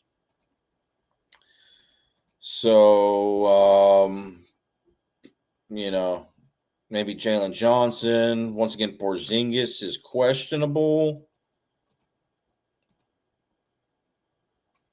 Okongwu will likely see some more time on the floor if Porzingis misses his second game. Let's go see rebound props for Atlanta. Man, I love NBA. By the way, I wasn't going to do a show today, but I keep coming back to the computer. I just can't help myself. I know that we're only in day 5, and I got football. Football takes a lot of time. And I'm gonna let you guys know right now, I'm not as prepared, at least for player props tomorrow. I got my normal information, but I'm not as prepared for NFL player props tomorrow. Hopefully, throughout the day today, I can get some work done and we can still come up with some cool player props. But man, yeah, I really just enjoy NBA the most out of any sport. I think a big reason why is because it's on every day. I mean, that's one of the big reasons. It's on pretty much every single day. Football, what else am I supposed to do for the other 6 days that it's off? But with that being said, with NFL, there's more prep time. I can prep for shows and stuff like that, and as as somebody who not just prep, but you can prep for player props and stuff and games. You can handicap games. You have more time than in the NBA. NBA is a quick turnaround, and I like that quick turnaround.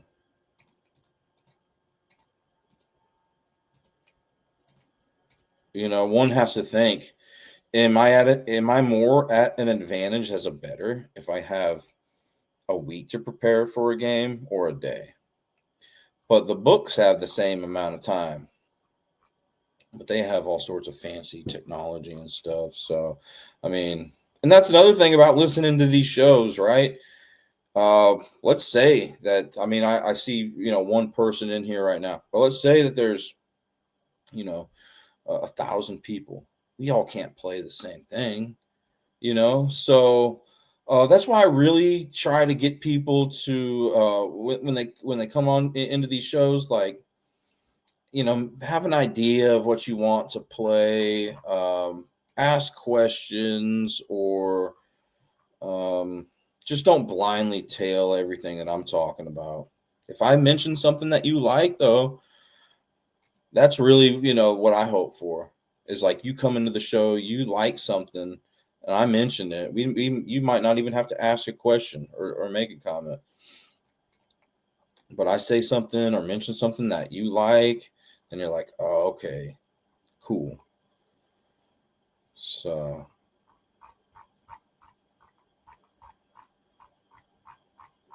I mean, imagine if I never got any picks wrong, and I said, I like this team to win tonight, and the whole everybody just starts slamming on that. The books would change that line so quick.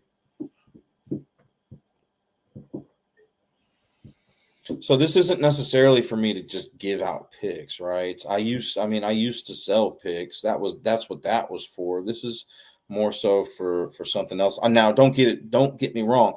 I try my very best to get accurate picks for not necessarily I really it's just being in competition with myself is all that's about. I'm not necessarily after, being better than another handicapper or being better than this or that. No, I'm competing against myself. I want to know how good I am, So um, it could be for free or for millions. I'm gonna be looking at it the same way, and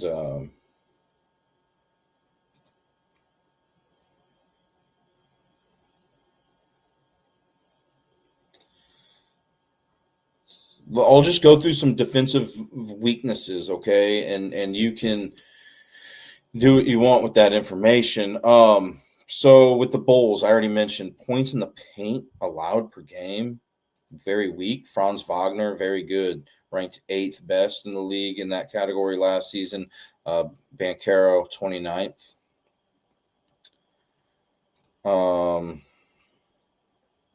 and I'll kind of let you know where, like, spots where I'm thinking about avoiding. Orlando had the best 3-point defense as a team last season. Makes me hesitant to take a Chicago Bull for threes. Orlando, for just a very good defensive team. Okay, I think rebounds. If you can find an Orlando Magic player to get a rebound, I think that could be advantageous. The Bulls allowed the second most rebounds per game to opposing teams last season.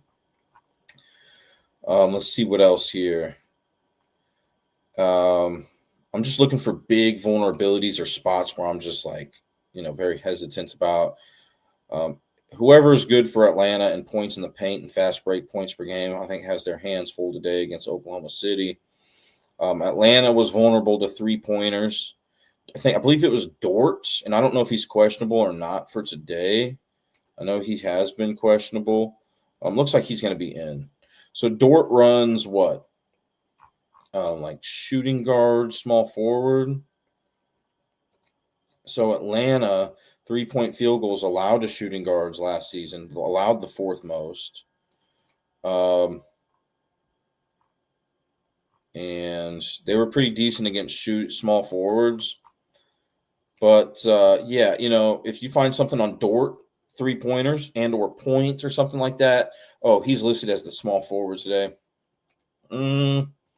Yeah, I would maybe. Oklahoma City doesn't really have like a 3-point shooter, right? I mean, unless this AJ Mitchell guy is good, you know. But I am a little bit hesitant about Dort just because Atlanta was good at defending against his specific position last season in regards to the threes. If you can find somebody for assists for Oklahoma City, I think that could be good. Atlanta was weak at defending against that. I already mentioned about Atlanta finding an Atlanta Hawk for rebounds. So OKC, I'm going to try to find out where they allowed a lot of rebounds last season. Small forwards, point guards, and even of the power forward position.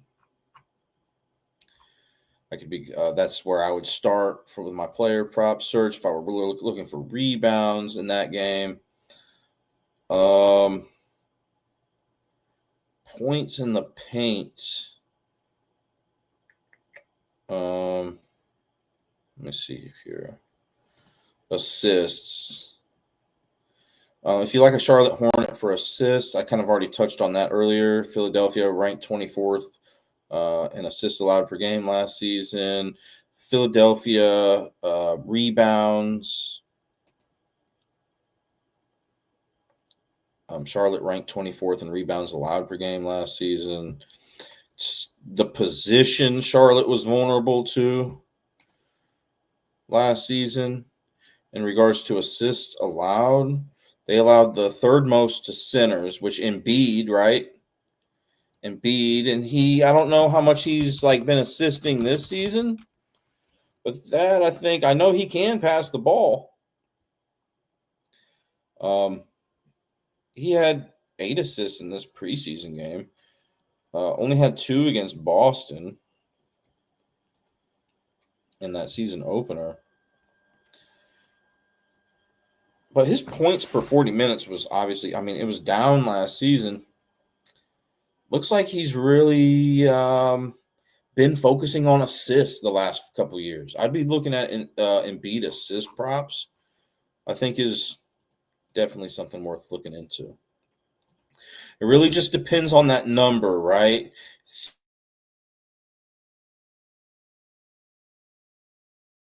In the paint score going up against the number 1 defense. But if that line is ridiculously high, then it wouldn't be a good spot, So it's all about that line.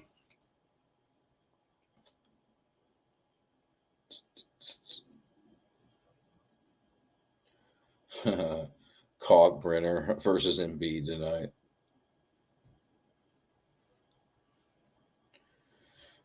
Kalkbrenner is the projected starting center for Charlotte tonight, who used to play for Creighton college basketball. I don't know what his rebounds line is, right? But and I wouldn't necessarily be interested in playing his rebounds line, but sometimes I see on these props, I see game leaders, right? And it wasn't too juicy last time I saw it, but I was kind of looking for most rebounds, Kalkbrenner maybe plus 559. Yeah, it's a long shot, but I think the longer he goes without, he had 11 rebounds per game. He can get there. He could do it. And, Philadelphia wasn't necessarily great at limiting opponent rebounds last season. Not saying it's a spot that I like or dislike. I kind of got off track here. Let's try to get back on track. So where else would I be looking for player props?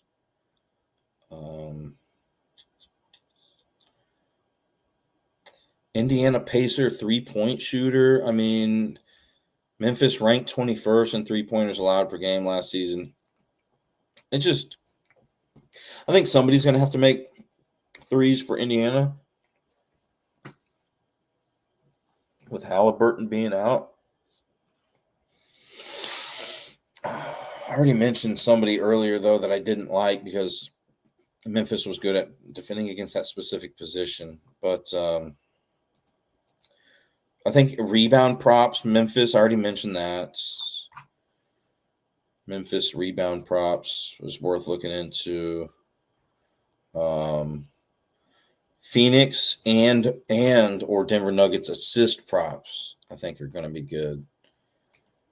And that's about it. So, all right. Well, thanks for joining today, guys. I want to give a shout out to our supporters, followers, subscribers.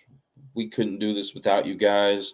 Also, special thanks to our sponsors, mybookie.ag, BetUS, Walmart.com, Open Goal, NFL and MLB Pro Shops. Thank you guys so much. I will see you guys tomorrow morning for the NBA show, probably around 9 a.m. Eastern time, give or take. That's when I'll be live for that. And that's about it. So good luck today, guys. Thanks for tuning in. Not Moved out. This non-casual podcast may not be reproduced, retransmitted, or reused without the authorized written consent of the Not Moved Podcast Network. Thank you, and we hope you enjoyed today's broadcast.